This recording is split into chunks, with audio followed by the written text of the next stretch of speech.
Good morning, everybody. Welcome back to GK House Kannada YouTube channel. Today I'm going to discuss about March month current affairs ಸ್ಪರ್ಧಾ ವಿಜೇತ magazine part 2. So ಏನಿಲ್ಲ part 1 ಅಂದರೆ ಈಗಾಗಲೇ ಒಂದು ಅರ್ಧ ಭಾಗ ಮಾಡಿದ್ದೀನಿ. ಅದನ್ನು ಇದೇ GK House Kannada YouTube channel ಇದೆ. ಸೆಕೆಂಡು ಇದು ಮಾರ್ಚ್ 2. ನೀವು ಯಾರ್ಯಾರು ಎಕ್ಸಾಮ್ ಪ್ರಿಪೇರ್ ಆಗ್ತಿದ್ದೀರಾ, ಅಟ್ಲೀಸ್ಟ್ ನೆಕ್ಸ್ಟ್ ಬರೋ ಎಲ್ಲ ಎಕ್ಸಾಮ್ಸ್ಗೂ ಜನವರಿಯಿಂದ ಕಂಪಲ್ಸರಿ ಪ್ರಿಪೇರ್ ಆಗಬೇಕು. ಬಟ್ ಜುಲೈ, ಜೂನ್, ಮೇ, ಇವೇನಿದಾವಲ್ಲ ಇಂಪಾರ್ಟೆಂಟಾಗಿ ಇನ್ ಡೆಪ್ತ್ ಆಗಿ ನೋಡ್ಕೋಬೇಕು. ಇವನ್ನೂ ಎಲ್ಲ ಓದ್ಕೊಂಡಿರ್ಬೇಕು. ಸೊ ದಟ್ ಯಾರು ಬಿಗ್ನರ್ಸ್ ಇದ್ದೀರಾ ಅದರ್ಸ್ ಚಾನಲ್ಸ್ಗೆ ಸಬ್ಸ್ಕ್ರೈಬ್ ಮಾಡಿ, ಅದಾದಂಥ ನಿಮ್ಮ ಫ್ರೆಂಡ್ಸ್ಗೆ ಶೇರ್ ಮಾಡಿ. ಜೊತೆಗೆ ಏನಂದರೆ, ನೀವು ಸಬ್ಸ್ಕ್ರೈಬ್ ಮಾಡೋದ್ರಿಂದ ನನ್ನ ಪ್ಲೇ ಲಿಸ್ಟಲ್ಲಿ ಎಲ್ಲ ನಾನೇನೋ ಹೊಸ ಕರೆಂಟ್ ಅಫೇರ್ಸ್ಗೆ ಅಪ್ಲೋಡ್ ಮಾಡಿದೆ ತಕ್ಷಣ ನಿಮ್ಮ ನೋಟಿಫಿಕೇಶನ್ ಬರುತ್ತೆ. ಸೊ ದಟ್ ನೀವು ನೋಡ್ಬೋದು. ಸೊ ಟೈಮ್ ವೇಸ್ಟ್ ಮಾಡ್ದೇನೆ ನಾನೀಗ ಡೈರೆಕ್ಟ್ ಸಬ್ಜೆಕ್ಟ್ಗೆ ಹೋಗ್ತೀನಿ. ಈಗಾಗಲೇ ಸ್ಪರ್ಧಾ ವಿಜೇತ ಮ್ಯಾಗಝಿನ್ ಜೂನ್ ಮಂತ್ ಮಾಡಿದ್ದೆ. ಒಂದು 6 ಕ್ವಶನ್ ಇಂಪಾರ್ಟೆಂಟ್ ಅಂತ ಹೇಳಿದೆ. 5 ಕ್ವಶನ್ಸ್ ಬಂದಿದೆ. ಡೌಟ್ ಇದ್ದರೆ ಗ್ರೂಪ್ ಎ ಕ್ವಶನ್ ಪೇಪರ್ ಜೊತೆಗೆ ಇಟ್ಕೊಂಡು ನೀವು ಜೂನ್ ಮಂತ್ ನೋಡಿ. ಸೊ ಟೈಮ್ ವೇಸ್ಟ್ ಮಾಡ್ತಿದ್ದಂಗೆ ಸ್ವಲ್ಪ ಬೇಗ ಹೇಳ್ತೀನಿ, ಬಿಕಾಸ್ ನಿಮ್ಮ ಟೈಮ್ ನನಗೆ ತುಂಬ ಇಂಪಾರ್ಟೆಂಟ್. ಅದಕ್ಕೋಸ್ಕರ ನೆಕ್ಸ್ಟ್ ಹೋಗೋಣ. ರಾಜ್ಯದ ಸಂಚಾರ ಪೊಲೀಸ್ ಮತ್ತು ವಸ್ತು ಸಂಗ್ರಹಾಲಯ ಅನುಭವ ಕೇಂದ್ರಕ್ಕೆ ನೆದರ್ಲ್ಯಾಂಡ್ನ ಡೀಕ್ ಸ್ಕೂಪ್ ಭೇಟಿ. ನೆದರ್ಲ್ಯಾಂಡ್ನ ಪ್ರಧಾನಮಂತ್ರಿ ಯಾರಪ್ಪ? Dick Schoof. ಇದನ್ನು ನೋಡ್ಕೊಳ್ಳಿ.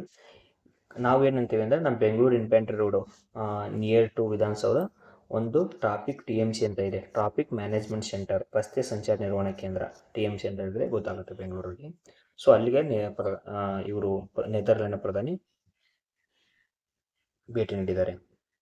ಈಗ ಅಸ್ತ್ರಮ್ ಅಂತ ಒಂದು ಆ್ಯಪ್ ಇದೆ ಟ್ರಾಫಿಕ್ನವರು, ಸಂಚಾರ ದಟ್ಟಣೆ ಏನು ಟ್ರಾಫಿಕ್ ಮ್ಯಾನೇಜ್ಮೆಂಟ್ನ ಕಡಿಮೆ ಮಾಡೋಕ್ಕೋಸ್ಕರ ನಾವೆಲ್ಲ ಏನು ಬಳಸ್ತಾ ಇದ್ದೀವಿ, ಅಸ್ತ್ರಮ್ ಆ್ಯಪ್ ಬಳಸ್ತಾ ಇದ್ದೀವಿ ಎಲ್ಲ ಪೊಲೀಸ್ನವ್ರ ಮೊಬೈಲಲ್ಲಿ ಇದೆ. ಇದು ಅಸ್ತ್ರಮ್ ಲಾಂಗ್ ಫಾರ್ಮ್ ತಿಳ್ಕೊಳ್ಳಿ, actionable intelligence for sustainable traffic management. ಗೊತ್ತಾಯ್ತಾ? ಸೊ ಏನೇನು ಎಕ್ಸಾಂಪಲ್ ಏನಾದರೂ ಟ್ರಾಫಿಕ್ ಮ್ಯಾನೇಜ್ಮೆಂಟ್ ಬಗ್ಗೆ ಕ್ವಶನ್ ಕೇಳಿದ್ರೆ SIಯಲ್ಲಿ, ಸೊ ದಟ್ ನೀವು ಅಸ್ತ್ರಮ್ ಆ್ಯಪ್ ಬಗ್ಗೆ ಬರಿಬೋದು. ಏಕೀಕೃತ ಭೂ ನಿರ್ವಹಣೆ ವ್ಯವಸ್ಥೆ ಯೋಜನೆಗೆ ಅನುಷ್ಠಾನಕ್ಕೆ ಸಿದ್ಧತೆ. ಸೊ ಈಗ ಭೂಮಿಗೆ ಸಂಬಂಧಪಟ್ಟಿದ್ದು ವೆದರ್ ಇಟ್ ಮೇ ಬಿ ಅದು ಸರ್ವೆ ಮಾಡೋದಾಗಿರಲಿ, ಅದಾದ ನಂತರ ತೆರಿಗೆ ಸಂಗ್ರಹಣೆ ಮಾಡೋದಾಗಿರಲಿ, ನಕ್ಷೆ, ಕಟ್ಟಡ ಮಂಜೂರಿ, ನಿವೇಶನ ಮಾರಾಟ, ಸೈಟು ಎಲ್ಲದನ್ನೂ ಒಂದೇ ಆ್ಯಪಲ್ಲಿ ತರೋಕ್ಕೆ ಒಂದು ಪ್ಲಾನ್ ಮಾಡ್ತಿದ್ದಾರೆ. ಯಾರಂದರೆ ನಮ್ಮ ಕಂದಾಯ ಸಚಿವರು ಇದಾರಲ್ಲ, ಕೃಷ್ಣ ಬೈರೇಗೌಡರು, ಅವರು ಮಾಡ್ತಿದ್ದಾರೆ. ಸೊ ಭೂಮಿಗೆ ಸಂಬಂಧ ಎಲ್ಲ ಸೇವೆಗಳನ್ನು ಒಂದೇ ವ್ಯವಸ್ಥೆಯಲ್ಲಿ ತರುವ ಮಹತ್ವಾಕಾಂಕ್ಷೆ ಏಕೀಕೃತ ಭೂ ನಿರ್ವಹಣೆ ವ್ಯವಸ್ಥೆಗೆ ULMS unified land management system ಅನುಷ್ಠಾನಕ್ಕೆ ರಾಜ್ಯ ಸರ್ಕಾರ ಸಿದ್ಧತೆ ನಡೆಸಿದೆ. 6 ತಿಂಗಳಲ್ಲಿ ಜಾರಿಗೆ ಬರ್ತದಂತೆ. ಏನು ಮೇನ್ ಇಂಪಾರ್ಟೆಂಟು, ಭೂ ಅಸ್ತಿ ತನ್ನದೇ ಏಕಮಾತ್ರ ಭೂಮಿ ಗುರುತಿನ. ಇದ್ರ ಮುಖಾಂತರ ಏನಂದರೆ, ಒಂದು ಏಕೀಕೃತ ವ್ಯವಸ್ಥೆಯಲ್ಲಿ ತಂದು ಒಂದು ಕಾರ್ಡ್ ನೀಡ್ತಾರೆ. ನಿಮ್ಮದು ಹೊಲ ಆಗಿರಲಿ ಅಥವಾ ನಿಮ್ಮ ಸೈಟ್ ಆಗಿರಲಿ, ಅದಕ್ಕೊಂದು ಕಾರ್ಡ್ ನೀಡ್ತಾರೆ. ಒಂಥರ ಭೂ ಆಧಾರ್ ಕಾರ್ಡ್ ಇದ್ದಂಗೆ ಅದು. ಸೊ ದಟ್ ಇದ್ರ ಮುಖಾಂತರ ಕಡಿಮೆ ಭ್ರಷ್ಟಾಚಾರ ಆಗುತ್ತೆ. ಮಧ್ಯವರ್ತಿಗಳು ಸೈಟ್ ಮಾಡಬೇಕಾದ್ರೂ ಕೂಡ ಹಸ್ತಕ್ಷೇಪ ಕಡಿಮೆ ಆಗುತ್ತೆ ಅನ್ನೋ ಒಂದು ಪ್ಲಾನಿಂಗು. ಅದಾದ ನಂತರ ಯಾರು ನಮ್ಮ ಸೈಟ್ ಅಂತ ಬರೋ ಹಾಗಿಲ್ಲ, ಬಿಕಾಸ್ ಈಗ ಅದರ್ ಐಡೆಂಟಿಫಿಕೇಶನ್ ಇದ್ದರೆ ಮುಗೀತು. ಸೊ ಎಕ್ಸಾಮ್ಸ್ಗೆ ಕ್ವಶನ್ ಕೇಳಲ್ಲ. ನೆಕ್ಸ್ಟು, ರಾಜ್ಯ ಕಂದಾಯ ಇಲಾಖೆಯಿಂದ ಸ್ವಯಂಚಾಲಿತ ಮ್ಯೂಟೇಷನ್ ವ್ಯವಸ್ಥೆಗೆ ಚಾಲನೆ. ಇದೇನೆಂದರೆ, ಬದಲಾವಣೆ ಖಾತೆ ಬದಲಾವಣೆ ಅರ್ಜಿ ಸಲ್ಲಿಸಿದ ಅಥವಾ ಆಸ್ತಿ ನೋಂದಣಿ 7 ದಿನಗಳ ನೋಟಿಸ್ ಅವಧಿಯಲ್ಲಿ ಯಾವುದೇ ಆಕ್ಷೇಪಣೆ ಸಲ್ಲಿಕೆಯಾಗುವುದಿದ್ದರೆ ಸ್ವಯಂಚಾಲಿತವಾಗಿ ಖಾತೆ ಬದಲಾವಣೆಯಾಗುವ ಸ್ವಯಂಚಾಲಿತ ಮ್ಯೂಟೇಷನ್ ವ್ಯವಸ್ಥೆ ಕಂದಾಯ ಬೈರೇಗೌಡರು ವಿಕಾಸಸೌಧದಲ್ಲಿ ಜಾರಿಗೆ ನೀಡಿದಾರಂತೆ. ಕ್ವಶನ್ ಆಗಲ್ಲ, ಏನಿಲ್ಲ. ಇವ್ರೇನು ಪ್ಲಾನ್ ಮಾಡಿದ್ದಾರೆ ಅಂದರೆ, ಸೊ ಖಾತೆ ಬದಲಾವಣೆ ಆಗಬೇಕಾದ್ರೆ 7 ದಿವಸ ಸಿಂಪಲ್, ಖಾತೆ ಬದಲಾವಣೆ ಆಗಬೇಕಾದ್ರೆ 7 ದಿವಸ ನೋಟಿಸ್ ಇರುತ್ತೆ. ಆ ನೋಟಿಸ್ ಟೈಮಲ್ಲಿ ಯಾವುದೋ ಸಲ್ಲಿಕೆ ಆಗಿದ್ದರೆ ಸ್ವಯಂಕೃತವಾಗಿ ಆ ಲೆಕ್ಕಾಧಿಕಾರಿಗಳು ಮತ್ತು RI ಕಂದಾಯ ನಿರೀಕ್ಷಕರು ಇರ್ತಾರೆ, ಡಿಜಿಟಲ್ ಸಹಿಯಿಂದ ಅದು ನೆಕ್ಸ್ಟ್ ಇದ್ದವ್ರಿಗೆ ಹೋಗುತ್ತೆ. ಸಿಂಪಲ್. ಇದ್ರ ಇಂಪಾರ್ಟೆಂಟ್ ಅದಲ್ಲ, ಇದು ದಿಶಾಂಕ್ ಇಂಪಾರ್ಟೆಂಟಾ. ಕರ್ನಾಟಕದ ಯಾವುದೇ ಸ್ಥಳದ ಸರ್ವೆ ಸಂಖ್ಯೆಗಳು, ಆಸ್ತಿ ಮತ್ತು ಭೂ ದಾಖಲೆಗಳನ್ನು ಗುರುತಿಸುವ ನಾಗರಿಕರಿಗೆ ಸಹಾಯ ಮಾಡಲು GPS ಅನ್ನು ಬಳಸುವ ಕಾರ್ಯಕ್ರಮ ದಿಶಾಂಕ್. ಆಮೇಲೆ ಭೂಮಿ, ಸೊ ಆ್ಯಪ್ ಇದೆ. ಇದು ಕರ್ನಾಟಕ ಡಿಜಿಟಲ್ ಭೂ ದಾಖಲೆ ನಿರ್ವಹಣೆ ವ್ಯವಸ್ಥೆಗೆ ಇದು 2001ರಲ್ಲಿ ಪ್ರಾರಂಭಿಸಲಾಗಿದೆ. ಸೇವಾ ಸಿಂಧು ಯೋಜನೆ ಗೊತ್ತಿದೆ ನಿಮಗೆ, ವಿವಿಧ ನಾಗರಿಕ ಸೇವೆಗಳನ್ನು ಒದಗಿಸುವ ಪೋರ್ಟಲ್ ಅದಾಗಿದೆ. ಸೊ ದಿಶಾಂಕ್ ಗೊತ್ತಾಯಿತು, ಭೂಮಿ ಗೊತ್ತಾಯಿತು. ಮೊಬೈಲ್ ಆ್ಯಪು, ನಿಮ್ಮ ಸರ್ವೆ ನಂಬರ್ ಹಾಕಿದರೆ ನಿಮ್ಮದೆಲ್ಲ ಯಾವುದೆಲ್ಲ ಬರುತ್ತೆ ಡೀಟೇಲ್ಸ್. ಭಾರತದ ಮೊದಲ ಅಂತಾರಾಷ್ಟ್ರೀಯ ದೊಡ್ಡ ಬೆಕ್ಕು ಮೈತ್ರಿ ಶೃಂಗಸಭೆ. ಇದನ್ನು ಇಂಗ್ಲೀಷಲ್ಲಿ ನೋಡ್ಕೊಂಬಿಡಿ. Karnataka to host international big cat summit. ಹೌದು, ನಮ್ಮ ಬೆಂಗಳೂರಿನ ಖಾಸಗಿ ಹೋಟೆಲ್ನ ಅಂತಾರಾಷ್ಟ್ರೀಯ ದೊಡ್ಡ ಬೆಕ್ಕು ಮೈತ್ರಿ ಸಭೆ ಉದ್ಘಾಟನೆ ಆಗುತ್ತೆ. ಅದಾದ ನಂತರ ಕ್ರಮವಾಗಿ ಫೆಬ್ರವರಿ 9ರಿಂದ 15 ಬಂಡೀಪುರದಲ್ಲಿ, ಅದಾದ ನಂತರ ಫೆಬ್ರವರಿ 12, 13 ಮೈಸೂರು ನಾಗರಹೊಳೆಯಲ್ಲಿ ಅಂತಾರಾಷ್ಟ್ರೀಯ ದೊಡ್ಡ ಬೆಕ್ಕುಗಳ ಶೃಂಗಸಭೆ. 21 ದೇಶಗಳ ಪ್ರತಿನಿಧಿಗಳಲ್ಲಿ ಭಾಗವಹಿಸ್ತಾರೆ. ಅಲ್ಲಿ ನಾವೇನೇನು ಹುಲಿ ರಕ್ಷಣೆಗೋಸ್ಕರ ನಾವು ಯಾವ ರೀತಿಯಾದಂತಹ ರಕ್ಷಣಾ ತಂತ್ರಗಳನ್ನು ಮಾಡ್ಕೊಂಡಿದ್ದೀವಿ, ನೀರಿನ ತೊಟ್ಟಿಗಳು, ಕುಡಿಯೋ ನೀರಿಗೆ, ಸ್ವಯಂಚಾಲಿತ ಬೋರ್ವೆಲ್ಗಳು, ಸೌರಚಾಲಿತ ಬೋರ್ವೆಲ್ಗಳು ಒಂದು ಉಪಕ್ರಮ. ಇದು ಕರೆಂಟ್ ಬಳಸ್ತೇನೆ ಸೌರಚಾಲಿತವಾಗಿ ಬೋರ್ವೆಲ್ಗಳನ್ನು. ಆಮೇಲೆ ಈ ಲ್ಯಾಂಟೇನ ತೆರವುಗೊಳಿಸಲು. ಆಮೇಲೆ ಈ ಲ್ಯಾಂಟೇನ್ ಅಂದರೆ ಅನ್ವಾಂಟೆಡ್, ಇದು ಕಾಂಗ್ರೆಸ್ ಗಿಡ ಥರ ಅನ್ವಾಂಟೆಡ್, ಅದನ್ನೆಲ್ಲ ಆ ಥರದ್ದು ಎಲ್ಲ ಬೆಳೆಗಳನ್ನು ಇದು ತೆರವುಗೊಳಿಸಿ ಈ ಗ್ರೇಸಿಂಗ್ ಎನಿಮಲ್ಸ್ಗೆ, ಅಂದರೆ ಹುಲ್ಲು ತಿನ್ನುವಂಥ ಎನಿಮಲ್ಸ್ಗೆ, ಈ ಜಿಂಕೆ ಅವಕ್ಕೆಲ್ಲ ಅವಕಾಶ ಮಾಡಿಕೊಡೋಕ್ಕೆ ಹುಲ್ಲುಗಾವಲುಗಳನ್ನು ಸ್ಥಾಪನೆ ಮಾಡೋದು ಎಲ್ಲರೂ ಬಂದು ವೀಕ್ಷಣೆ ಮಾಡಿದರು. ಅದಾದ ನಂತರ ಇಲ್ಲಿ ವಿಚಾರ ಮಂಡನೆ ಆಗುತ್ತೆ. ಏನಂದರೆ ಈ ದೊಡ್ಡ ಬೆಕ್ಕುಗಳು ಟೋಟಲ್ ಆಗಿ ಎಷ್ಟಿದೆ? 7 ಇದೆ. ಅವುಗಳನ್ನು ಹೇಗೆ ಸುರಕ್ಷಿತ ಮಾಡಬೇಕು, ಆಮೇಲೆ ಕಾಡಾನೆ ಮಾನವ ಸಂಘರ್ಷ ನಿರ್ವಹಣೆಗೆ ಯಾವ ರೀತಿ ಅದನ್ನು ಉಪಕ್ರಮಗಳನ್ನು ತೆಗೆದಬೇಕು, ಆಮೇಲೆ ದೊಡ್ಡ ಬೆಕ್ಕುಗಳನ್ನು ನಿರ್ವಹಿಸಲು ನಮ್ಮ ಸಮುದಾಯದ ಪಾತ್ರ ಏನು ಸುತ್ತಮುತ್ತಲಿನ ಸಮುದಾಯ ಅಂತ ಅಂದರೆ ಅಲ್ಲಿ ಸುತ್ತಮುತ್ತಲಿರುವಂತಹ ಜನರು ಈ ಚಿರತೆ ಇವೇನು ದೊಡ್ಡ ಬೆಕ್ಕುಗಳಂತ ನಾವು ಮಾಡ್ಕೊಂಡಿದ್ದೇವೆ ಮಚ್ಚೆತ್ತ ಅವನ್ನೆಲ್ಲ ಹುಲಿನ ಅವನ್ನೆಲ್ಲ ಸುಮ್ಮನೆ ಕೊಲ್ಲಬಾರ್ದು, ಅದರಲ್ಲ ಸಂಘರ್ಷ ತಪ್ಪಿಸೋಕ್ಕೆ ಏನೇನು ಮಾಡಬೇಕು ಅಂತ ಎಲ್ಲ ಯೋಚನೆ ಮಾಡಿದ್ದಾರೆ, ಡಿಸ್ಕಷನ್ ಮಾಡಿದ್ದಾರೆ ಈ ಶೃಂಗಸಭೆಯಲ್ಲಿ. ಕರ್ನಾಟಕದ ಬಂಡೀಪುರ ಮತ್ತು ನಾಗರಹೊಳೆ ಆಯೋಜಿಸಲಾದ ಶೃಂಗಸಭೆ ಭಾರತದ ಅಂತಾರಾಷ್ಟ್ರೀಯ ಬಿಗ್ ಕ್ಯಾಟ್ ಒಕ್ಕೂಟದ ಮೊದಲ ಶೃಂಗಸಭೆ. ಇದು ಅಂತಾರಾಷ್ಟ್ರೀಯ ಒಕ್ಕೂಟ ಮೊದಲ ಶೃಂಗಸಭೆ ಇಲ್ಲಿ ನಡೆಯುತ್ತೆ. ಸೊ ಈ ಹುಲಿ ಯೋಜನೆ ನಿಮಗೆ ಗೊತ್ತಿದೆ, ಪ್ರಾಜೆಕ್ಟ್ ಟೈಗರ್ ಅಂತ ಕರೀತಾರೆ ಇಂಗ್ಲೀಷ್ನಲ್ಲಿ. ಇದನ್ನ ಪ್ರಾಜೆಕ್ಟ್ ಟೈಗರ್ ಅಂತಾನೆ ನೀವು ನೆನಪಿಟ್ಕೋಬೇಕು. ಪ್ರಾಜೆಕ್ಟ್ ಟೈಗರ್ ಹುಲಿ ಯೋಜನೆ ಯಾವಾಗ 1976 ಏಪ್ರಿಲ್ 9ರಂದು ಅಂದಿನ ಪ್ರಧಾನಮಂತ್ರಿ ಇಂದಿರಾ ಗಾಂಧಿ ಅವರಿದ್ದಾಗ ಮೊದಲ ಹುಲಿ ಯೋಜನೆ ಘೋಷಣೆ ಮಾಡ್ತಾರೆ. ದೇಶದ 9 ಪ್ರದೇಶಗಳಲ್ಲಿ ಅದು ಜಾರಿಗೆ ಬರ್ತದೆ, ಅದರಲ್ಲಿ ನಮ್ಮ ಬಂಡೀಪುರದಲ್ಲಿ ಕೂಡ. ಸೊ 2023ರಲ್ಲಿ ನರೇಂದ್ರ ಮೋದಿ ಅವರು ಏನು ಮಾಡ್ತಾರೆ, ಹುಲಿ ಯೋಜನೆಗೆ 50 ವರ್ಷ ಆಯಿತು ಅಂತ ಬಂಡೀಪುರಕ್ಕೆ ಭೇಟಿ ಮಾಡಿದಾಗ ಈ ಅಂತಾರಾಷ್ಟ್ರೀಯ ಬಿಗ್ ಕ್ಯಾಟ್ ಮೈತ್ರಿ ಪರಿಕಲ್ಪನೆಯನ್ನು ಅವರು ಪ್ರಸ್ತಾಪನೆ ಮಾಡ್ತಾರೆ. ಅದಾದ ನಂತರ ಇದು ಒಕ್ಕೂಟ 2021 ಜನವರಿ 23ರಂದು ಅವ್ರು ಹೇಳಿದ್ದಕ್ಕೆ ಸ್ಟಾರ್ಟ್ ಆಗುತ್ತೆ. ಈ ಇಂಪಾರ್ಟೆಂಟ್ ಏನಂದರೆ ಇಲ್ಲಿ ಒಂದು ಇಷ್ಟೆಲ್ಲ ಹೇಳಿದೆಲ್ಲ, ಇಂಪಾರ್ಟೆಂಟ್ ಏನು ಗೊತ್ತಾ, ಅಂತಾರಾಷ್ಟ್ರೀಯ ಬಿಗ್ ಕ್ಯಾಟ್ ಅಲೈನ್ಸ್ ಅಂದರೆ ಏನಂತ ಇಂಪಾರ್ಟೆಂಟು, ಪ್ರಾಜೆಕ್ಟ್ ಟೈಗರ್ ಒಂದು ಇಂಪಾರ್ಟೆಂಟು, ಎಲ್ಲಿ ಆಯಿತು ಅನ್ನೋದು ಇಂಪಾರ್ಟೆಂಟು, ಆಮೇಲೆ 7 ದೊಡ್ಡ ಬೆಕ್ಕುಗಳು ಯಾವುದು PYQ ಕೇಳಿದಾನೆ ಈಗಾಗಲೇ ಕೇಳಿದಲೇನೆ. ಹುಲಿ, ಸಿಂಹ, ಚಿರತೆ, ಹಿಮಚಿರತೆ, ಜಾಗ್ವಾರ್, ಪೂಮಾ, ಚಿತಾ, ಇವು ವೆರಿ ಇಂಪಾರ್ಟೆಂಟ್. 7 ಈಸಿಯಾಗಿ ನೆನ್ಪಿಟ್ಕೊಳ್ಳಿ, ಕನ್ಫ್ಯೂಸ್ ಮಾಡ್ಕೋಬೇಡಿ. ಬಿಗ್ ಕ್ಯಾಟ್ ಅಲೈನ್ಸ್ ಇವೆಲ್ಲ ತಲೆ ಕೆಡಿಸ್ಕೊಳ್ಳೋಕೆ ಹೋಗಬೇಡಿ. ಈಗ ರಷ್ಯಾ ಕೂಡ 19ನೇ ರಾಷ್ಟ್ರಕ್ಕೆ ಸೇರ್ತಾನೆ ಅಂತ ಹೇಳಿದೆ. ಭಾರತದ ಮೊದಲ ಬಾರಿಗೆ GDP ಮತ್ತು ತಲಾ ಇದನ್ನು ಅಳತೆ ಮಾಡಿದವರು grand old man of India ಅಂತ ಯಾರು ಕರೀತಾರೆ ಅಂದರೆ ನಮ್ಮ ದಾದಾಬಾಯಿ ನವರೋಜಿ ಅವ್ರನ್ನ ಕರೀತಾರೆ. ಸೊ ಇವರು 1870ರಲ್ಲಿ ರಾಷ್ಟ್ರೀಯ ಆದಾಯವನ್ನು ಮೊದಲ ಬಾರಿಗೆ ಅಳತೆ ಮಾಡಿದ ಭಾರತೀಯವರು. ನೆಕ್ಸ್ಟ್ ಬಂದ್ಬಿಟ್ಟು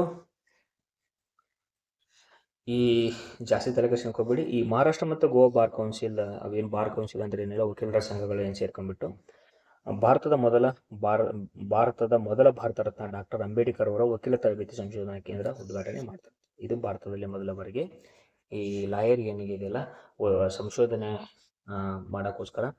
ಈ ಎಕ್ಸಾಂಪಲ್ಸು, ಇವರು ಕಾಲೇಜಲ್ಲೇ ಒಂದು ಓದೋದು, ಆಮೇಲೆ ಅಲ್ಲಿ ಕೇಸ್ಗಳಿಗೆ ಸಂಬಂಧಪಟ್ಟದ್ದು ಬೇರೆ ಇರೋದು, ಆ ಥರ ಆಗಬಾರ್ದು. ಎರಡಕ್ಕೂ ಬ್ರಿಡ್ಜ್ ಸಮನ್ವಯ ಸಾಧಿಸೋಕ್ಕೆ ಇಲ್ಲಿ ಓದಿರೋದು ಅಲ್ಲಿ ಹೆಲ್ಪ್ ಆಗಬೇಕು, ಆ ಥರ ಒಂದು ಸಂಶೋಧನೆ ಕೇಂದ್ರ ಸ್ಟಾರ್ಟ್ ಮಾಡಿದ್ದಾರೆ. ಅಂದರೆ ಕ್ವಶನ್ ಏನಾಗ್ಬೋದು, ಈ ಥರ ಭಾರತದ ಮೊದಲ ಭಾರತ ರತ್ನ ಅಂಬೇಡ್ಕರ್, ಡಾಕ್ಟರ್ ಬಾಬಾ ಸಾಹೇಬ್ ಅಂಬೇಡ್ಕರ್ ಅವರು ಸಂಶೋಧನಾ ಕೇಂದ್ರ ಉದ್ಘಾಟನೆ ಎಲ್ಲಿ ಆಯಿತು ಅಂತ ಕೇಳ್ಬೋದು. ಸೊ ನಾನು ನಿಮಗೆ ಹೇಳಲೇಬೇಕು, ಅಂಬೇಡ್ಕರ್ ಅವರು ಪದೇ ಹೇಳ್ತಾ ಇರ್ತೀನಿ ನಾನು ಇದನ್ನು, is my inspiration, no doubt in that.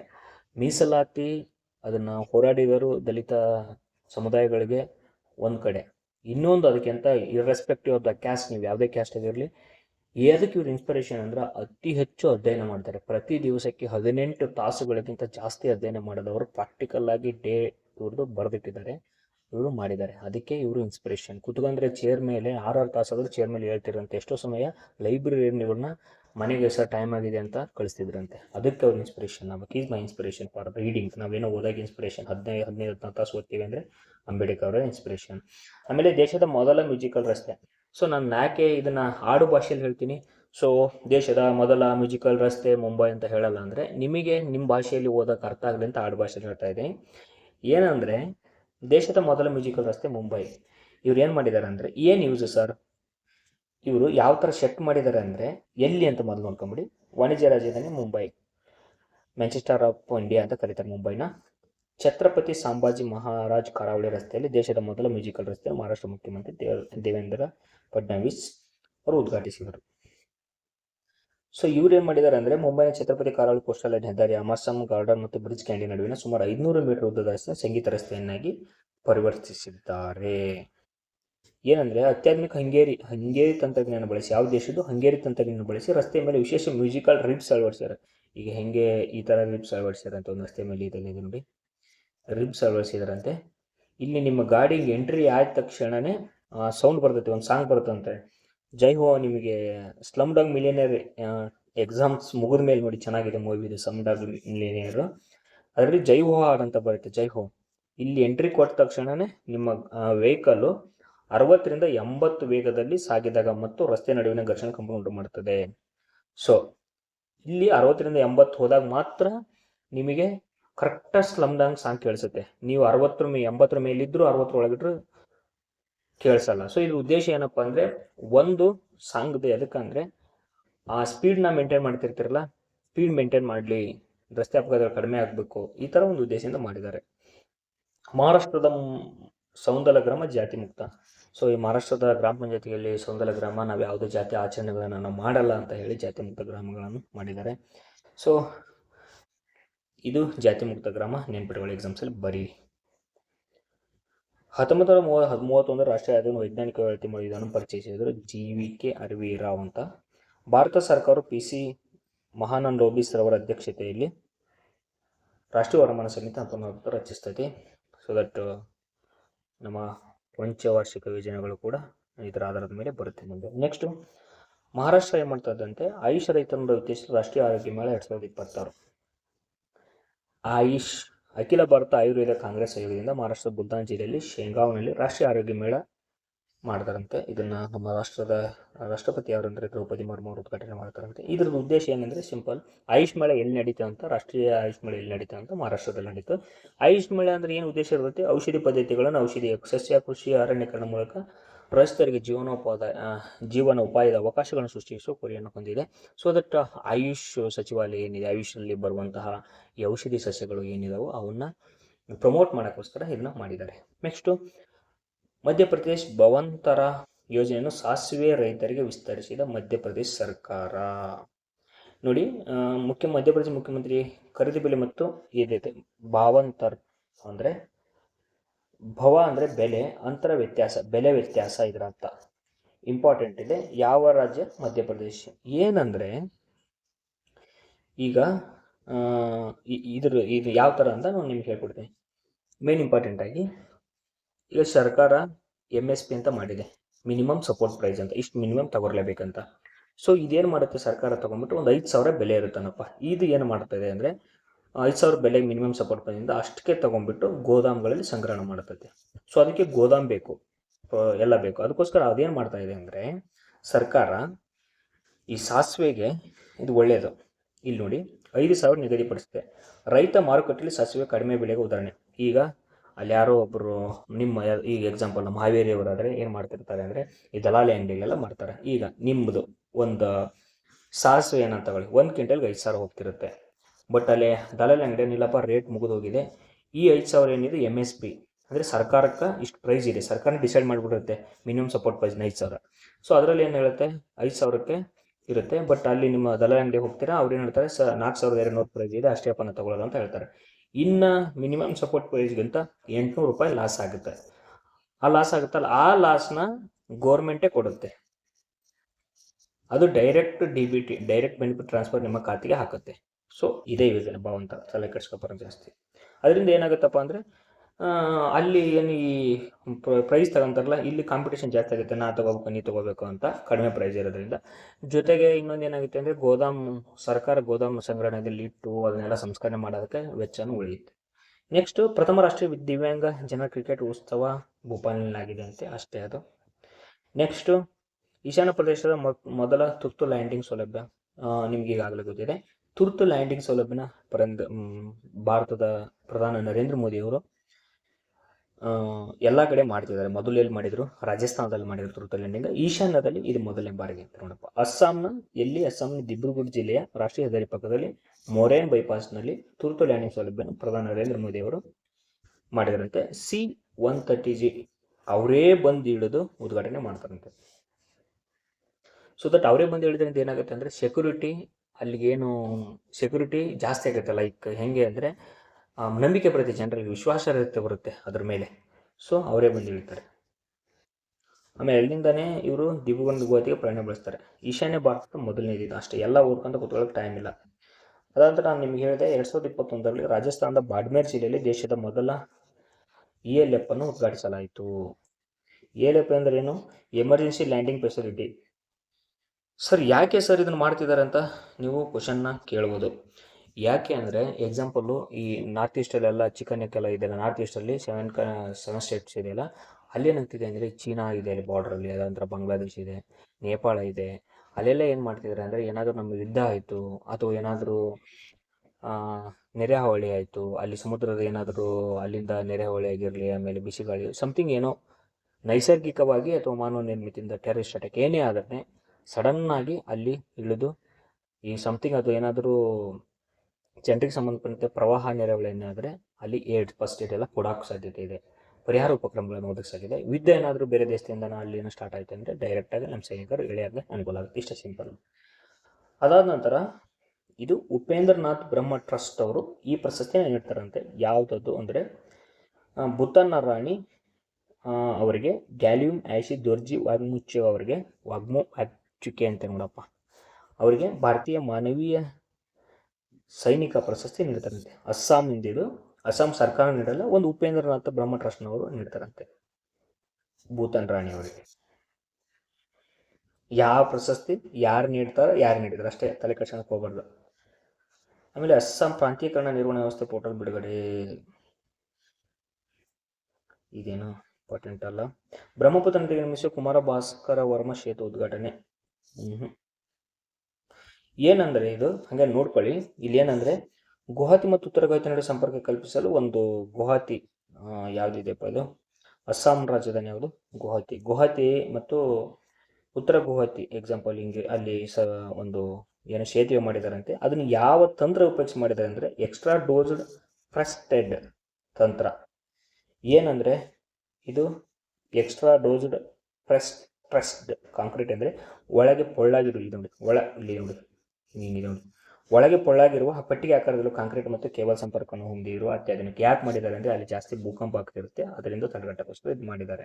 ತಂತ್ರ ಅಂದರೆ ಏನಂತ ನೋಡ್ಕೊಳ್ಳಿ ಅಷ್ಟೇ, ಇಂಪಾರ್ಟೆಂಟ್. ಡೋಲಾ ಪೂರ್ಣಿಮೆ ಎಂದು ಕರೆಯಲ್ಪಡುವ ಡೋಲಾ ಜಾತ್ರೆಯ ರೋಮಾಂಚಕ ಹಬ್ಬವನ್ನು ಪಶ್ಚಿಮ ಬಂಗಾಳದಾದ್ಯಂತ ಆಚರಣೆ ಮಾಡ್ತಾರೆ. ಫಾಲ್ಗುಣ ಮಾಸದಲ್ಲಿ ಡೋಲಾ ಜಾತ್ರೆ ಯಾವ ರಾಜ್ಯಕ್ಕೆ ಸಂಬಂಧಪಡುತ್ತೆ ಅಂದರೆ ಪಶ್ಚಿಮ ಬಂಗಾಳಕ್ಕೆ. ಮುಗೀತು. ಕೇಂದ್ರ ಜಾಗೃತ ಆಯೋಗ ಸೆಂಟ್ರಲ್ ವಿಜಿಲೆನ್ಸ್ ಕಮಿಷನ್ ಅಂತ ಕರೀತಾರಪ್ಪ. ಸೆಂಟ್ರಲ್ ವಿಜಿಲೆನ್ಸ್ ಕಮಿಷನ್ ಅಂತ ಅರ್ಥ ಆಯ್ತಾ? 2002 ಅಕ್ಟೋಬರ್ 30ರಂದು ಸರ್ದಾರ್ ವಲ್ಲಭಾಯ್ ಪಟೇಲ್ ಜನ್ಮದಿನದಂದು ಪ್ರಾರಂಭವಾಗುವ ವಾರವನ್ನು ಪ್ರತಿ ವರ್ಷ ಇದು ಸ್ಟಾರ್ಟ್ ಆಗಿತ್ತು 2006 ಅಕ್ಟೋಬರ್ 31ಕ್ಕೆ. ಅದಕ್ಕೋಸ್ಕರ ಈ ನಮ್ಮ ಹೆಮ್ಮೆಯ ಗೃಹ ಮಂತ್ರಿ ಇದು ಏನಿದಾರಲ್ಲ ಸರ್ದಾರ್ ವಲ್ಲಭಾಯ್ ಪಟೇಲ್ರವರು, ಅವರ ವಿಜಿಲೆನ್ಸ್ ಅವೇರ್ನೆಸ್, ಅವರ ಬರ್ತ್ಡೇ ದಿನ ಏನು ಅಕ್ಟೋಬರ್ 31 ಇರುತ್ತಲ್ಲ, ಅದಕ್ಕೋಸ್ಕರ ಪ್ರತಿ ವರ್ಷ ಅದೇನು ನಾವು ಅಕ್ಟೋಬರ್ 31 ಆ ವಾರ ಏನಿದೆಯಲ್ಲ, ಪ್ರತಿ ವರ್ಷ ವಿಜಿಲೆನ್ಸ್ ಅವೇರ್ನೆಸ್ ವೀಕ್ ಅಂತ ಆಚರಣೆ ಮಾಡಿ. ಒಡಿಶಾ ಸರ್ಕಾರವು ಗಂಜನ್ ಜಿಲ್ಲೆಯಲ್ಲಿ ರಂಗಿಲೂಡ ವಿಮಾನ ನಿಲ್ದಾಣದಲ್ಲಿ ಮೊದಲ ವಾಣಿಜ್ಯ ವಿಮಾನ ನಿಲ್ದಾಣ ಡ್ರೋನ್ ಪರೀಕ್ಷಾ ಕಾರಿಡಾರ್ನ್ನು ಸ್ಥಾಪಿಸಿದೆ.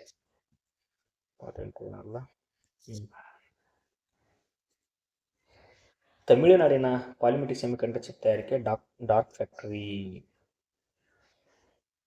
ಇದು ತಮಿಳುನಾಡಿನಲ್ಲಿ ಪಾಲಿಮೆಟಿಕ್ ಸೆಮಿಕಂಡಕ್ಟರ್ ಚಿಪ್ ತಯಾರಿಕೆ ಮಾಡೋದು ಒಂದು ಪ್ಲೇಸ್ ಇದೆ.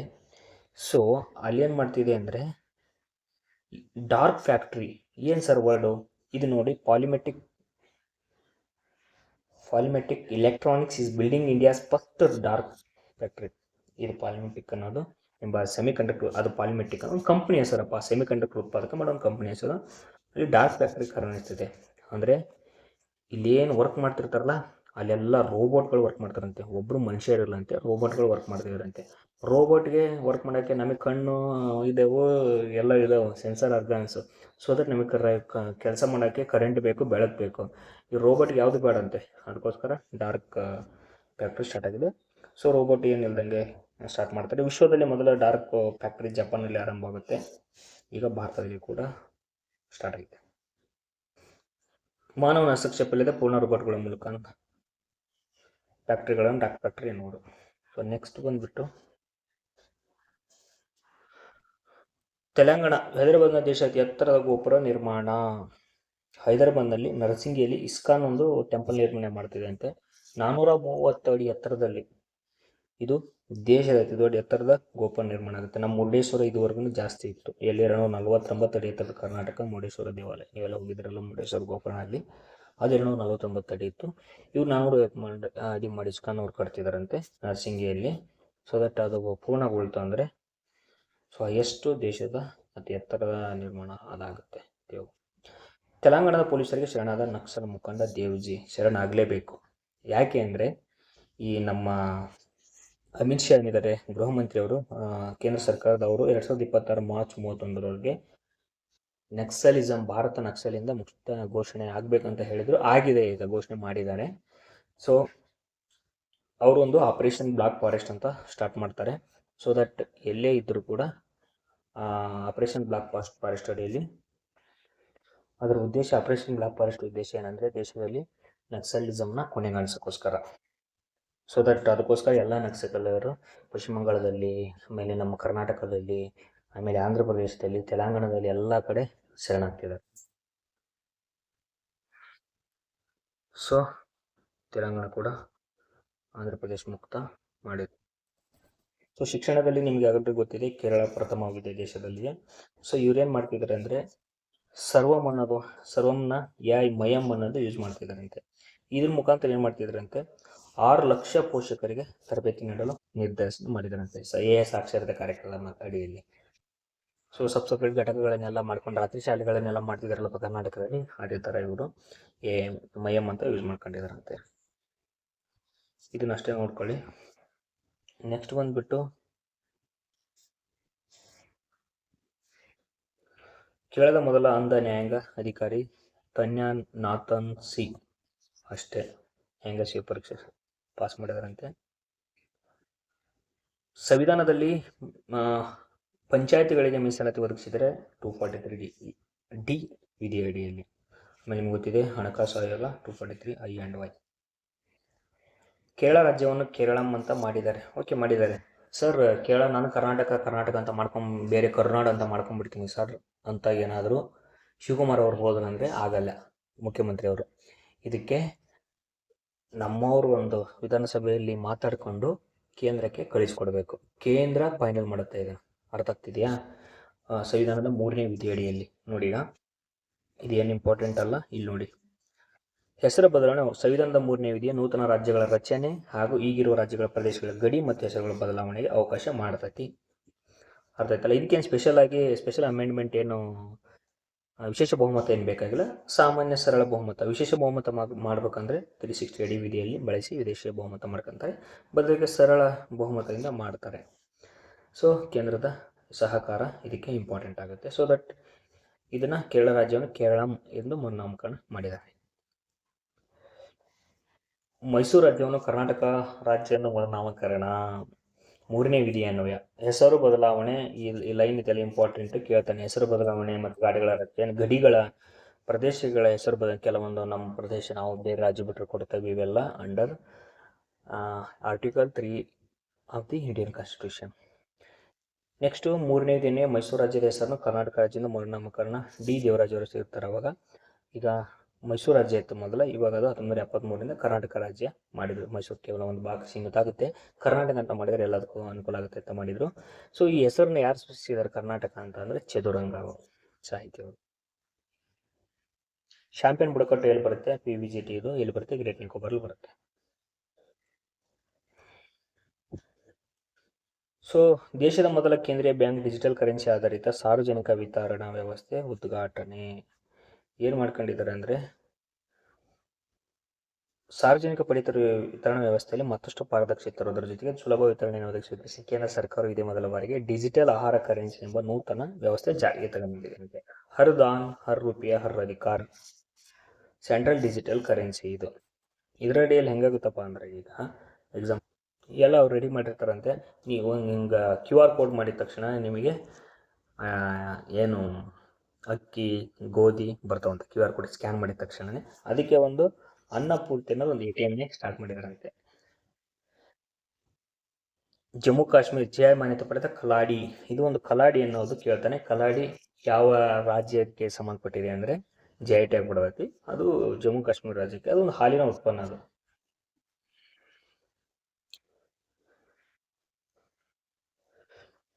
ಅದಾದ ನಂತರ ನಮ್ಮ ಭಾರತದ ಎಕಾನಮಿ ಡೆವಲಪ್ಮೆಂಟ್ ಆಗಿದ್ದು ಯಾವ ಟೈಮಲ್ಲಿ ಅಂದರೆ ಪಿ ನರಸಿಂಹರಾವ್ ಅವ್ರ ಟೈಮಲ್ಲಿ 1991 LPG ಇದನ್ನು ಅಳವಡಿಸ್ಕೊಂಡ್ರು. ಸೊ ಭಾರತದ ಎಕನಾಮಿಕ್ ಡೆವಲಪ್ಮೆಂಟ್ ಸ್ಟಾರ್ಟ್ ಆಯಿತು. ಎಲ್ ಪಿ ಜಿ ಅಂದರೆ ಏನಪ್ಪ? ಉದಾರೀಕರಣ, ಖಾಸಗೀಕರಣ, ಜಾಗತೀಕರಣ. ಲಿಬರಲೈಸೇಷನ್. ಅದಾದ ನಂತರ ಇದು ಎಲ್ ಅಂದರೆ ಲಿಬರಲೈಸೇಷನ್ ಅಂತ, ಪಿ ಅಂದರೆ ಪ್ರೈವೇಟೈಸೇಷನ್ ಅಂತ, ಜಿ ಅಂದರೆ ಗ್ಲೋಬಲೈಸೇಷನ್ ಅಂತ. ಇಂಪಾರ್ಟೆಂಟ್ ಅದೇ 1991. ಅದಾದ ನಂತರ ನೆಕ್ಸ್ಟ್ ಬಂದುಬಿಟ್ಟು ಬಿಹಾರ ಧಾನ್ಯ ವಿತರಿಸುವ ಸ್ವಯಂಚಾಲಿತ ಯಂತ್ರ, ಧಾನ್ಯ ATM ಅಂತ ಬಿಹಾರದವರು ಅನ್ನ ಮತ್ತು ಅನ್ನಪೂರ್ತಿ ಸ್ಟಾರ್ಟ್ ಮಾಡ್ಕೊಂಡಿದ್ದಾರೆ ಅಂತ ಇವರು. ಅದೇ ನಾನು ಹೇಳಿದೆಯಲ್ಲ, ಅದೇ ಥರ ಇದು ಒಂದು ATM ಅಲ್ಲಿ ಅದನ್ನು ಹಾಕಿದ ತಕ್ಷಣ ಇದು ಬಂದ್ಬಿಡುತ್ತೆ. ಯಾವುದಪ್ಪ ಇದು? PDS ರೇಷನ್ ಬಂದ್ಬಿಡುತ್ತಂತೆ. ಅದು 24/7 ವರ್ಕ್ ಮಾಡುತ್ತಂತೆ. ATM 5 ನಿಮಿಷಗಳು 50 kg ಕೊಡ್ತದಂತೆ. ಸೊ ಇದ್ರ ಜೊತೆಗೆ ಜನರಿಗೆ ಶಿಕ್ಷಣ ನೀಡೋದು ಇಂಪಾರ್ಟೆಂಟ್ ಆಗುತ್ತೆ. ನೀವು ಹೇಗೆ ಬಳಸ್ಕೋಬೇಕಂತ ಕೇಳ್ಬೋದು. ಧಾನ್ಯ ವಿತರಿಸುವ ಸ್ವಯಂಚಾಲಿತ ಯಂತ್ರ, ಧಾನ್ಯದ ATM ಮತ್ತು ಅನ್ನಪೂರ್ತಿಯನ್ನು ಯಾವ ರಾಜ್ಯ ಜಾರಿ ತಗೊಂಬಂತೆ ಅಂದರೆ ಬಿಹಾರ. ಮುಗೀತು. ನಕ್ಸಲ್ ಮುಕ್ತ ರಾಜ್ಯ ಎಂದು ಘೋಷಿಸಿದ ಬಿಹಾರ ರಾಜ್ಯ. ಹೇಳಿದ್ರಲ್ಲ, ಅಮಿತ್ ಶಾ ಅವರು ಪ್ಲಾನ್ ಮಾಡಿದರೆ ಅದನ್ನು ಸಕ್ಸಸ್ ಮಾಡ್ತಾರೆ ಅಂತ ಇದೇ ಒಂದು ಕಾರಣ ನೋಡಿ. ಕೇಂದ್ರದ ಗೃಹ ಮಂತ್ರಿಗಳು ಅದೇ ನಕ್ಸಲ್ ಮುಕ್ತ ದೇಶ 2020-31 ಮಾಡಬೇಕು ಅಂತ ಆಪರೇಷನ್ ಬ್ಲಾಕ್ ಸ್ಟಾರ್ ತೊಗೊಂಬಂದ್ರಲ್ಲ 182 ತುಂಬ ಜಾರಿಗೆ ತೊಗೊಂಬಂದು ಜೊತೆ ಹಾಗೆ ಮಾಡಲಿಲ್ಲ ಇವರು. ಯಾರ್ಯಾರು ಮುಖ್ಯ ವಾಹಿನಿಗೆ ಬರ್ತಾರೆ ನಕ್ಸಲರು, ಅವರಿಗೆ ಮೂಲಭೂತ ಸೌಕರ್ಯಗಳನ್ನು ನೀಡಿ ಅವ್ರ ಜೀವನ ಉಪಾಯಕ್ಕೆ ದಾರಿ ಮಾಡಿಕೊಟ್ಟಿದ್ದಾರೆ. ಜೊತೆಗೆ ಆ ಭಯದಿಂದ ಎಲ್ಲಿ ಬೇಕಾಗೆಲ್ಲ BSF ಏನೇನಿದೆ ಅಲ್ಲೆಲ್ಲ ನಮ್ಮ ಆರ್ಮಿನ ಯೂಸ್ ಮಾಡಿಕೊಂಡು ನಕ್ಸಲ್ ಮುಕ್ತ ದೇಶ ಮಾಡಿ ಪ್ಲಾನ್ ಮಾಡಿದರೆ. ಸೊ ದಟ್ ಅದರಿಂದ ಭಯ ಬಿದ್ದವ್ರು ಏನು ಮಾಡಿದರೆ ನಕ್ಸಲರು ಎಲ್ಲರೂ ಇದು ಆಗ್ತಿದ್ದಾರೆ, ನಕ್ಸಲರು ಶರಣಾಗತಿ ಆಗ್ತಿದ್ದಾರೆ. ಸೊ ಸೂರಜ್ ಕೂಡ ಯಾವುದರ ಬಿಹಾರಕ್ಕೆ ಸರೆಂಡರ್ ಆಗ್ತಾರೆ. ನಕ್ಸಲ್ ಬಾರಿ ಮೊದಲ ಬಾರಿಗೆ ನಕ್ಸಲಿಸಮ್ ಸ್ಟಾರ್ಟ್ ಆಗುತ್ತೆ ಅಂತ 1967 ಪಶ್ಚಿಮ ಬಂಗಾಳದ ನಕ್ಸಲ್ ಬಾರಿ ಗ್ರಾಮದಲ್ಲಿ ಚಳವಳಿ ಆರಂಭ ಆಯಿತು. ಅದಕ್ಕೋಸ್ಕರ ಇದನ್ನು ನಕ್ಸಲಿಸಮ್ ಎನ್ನುವರು.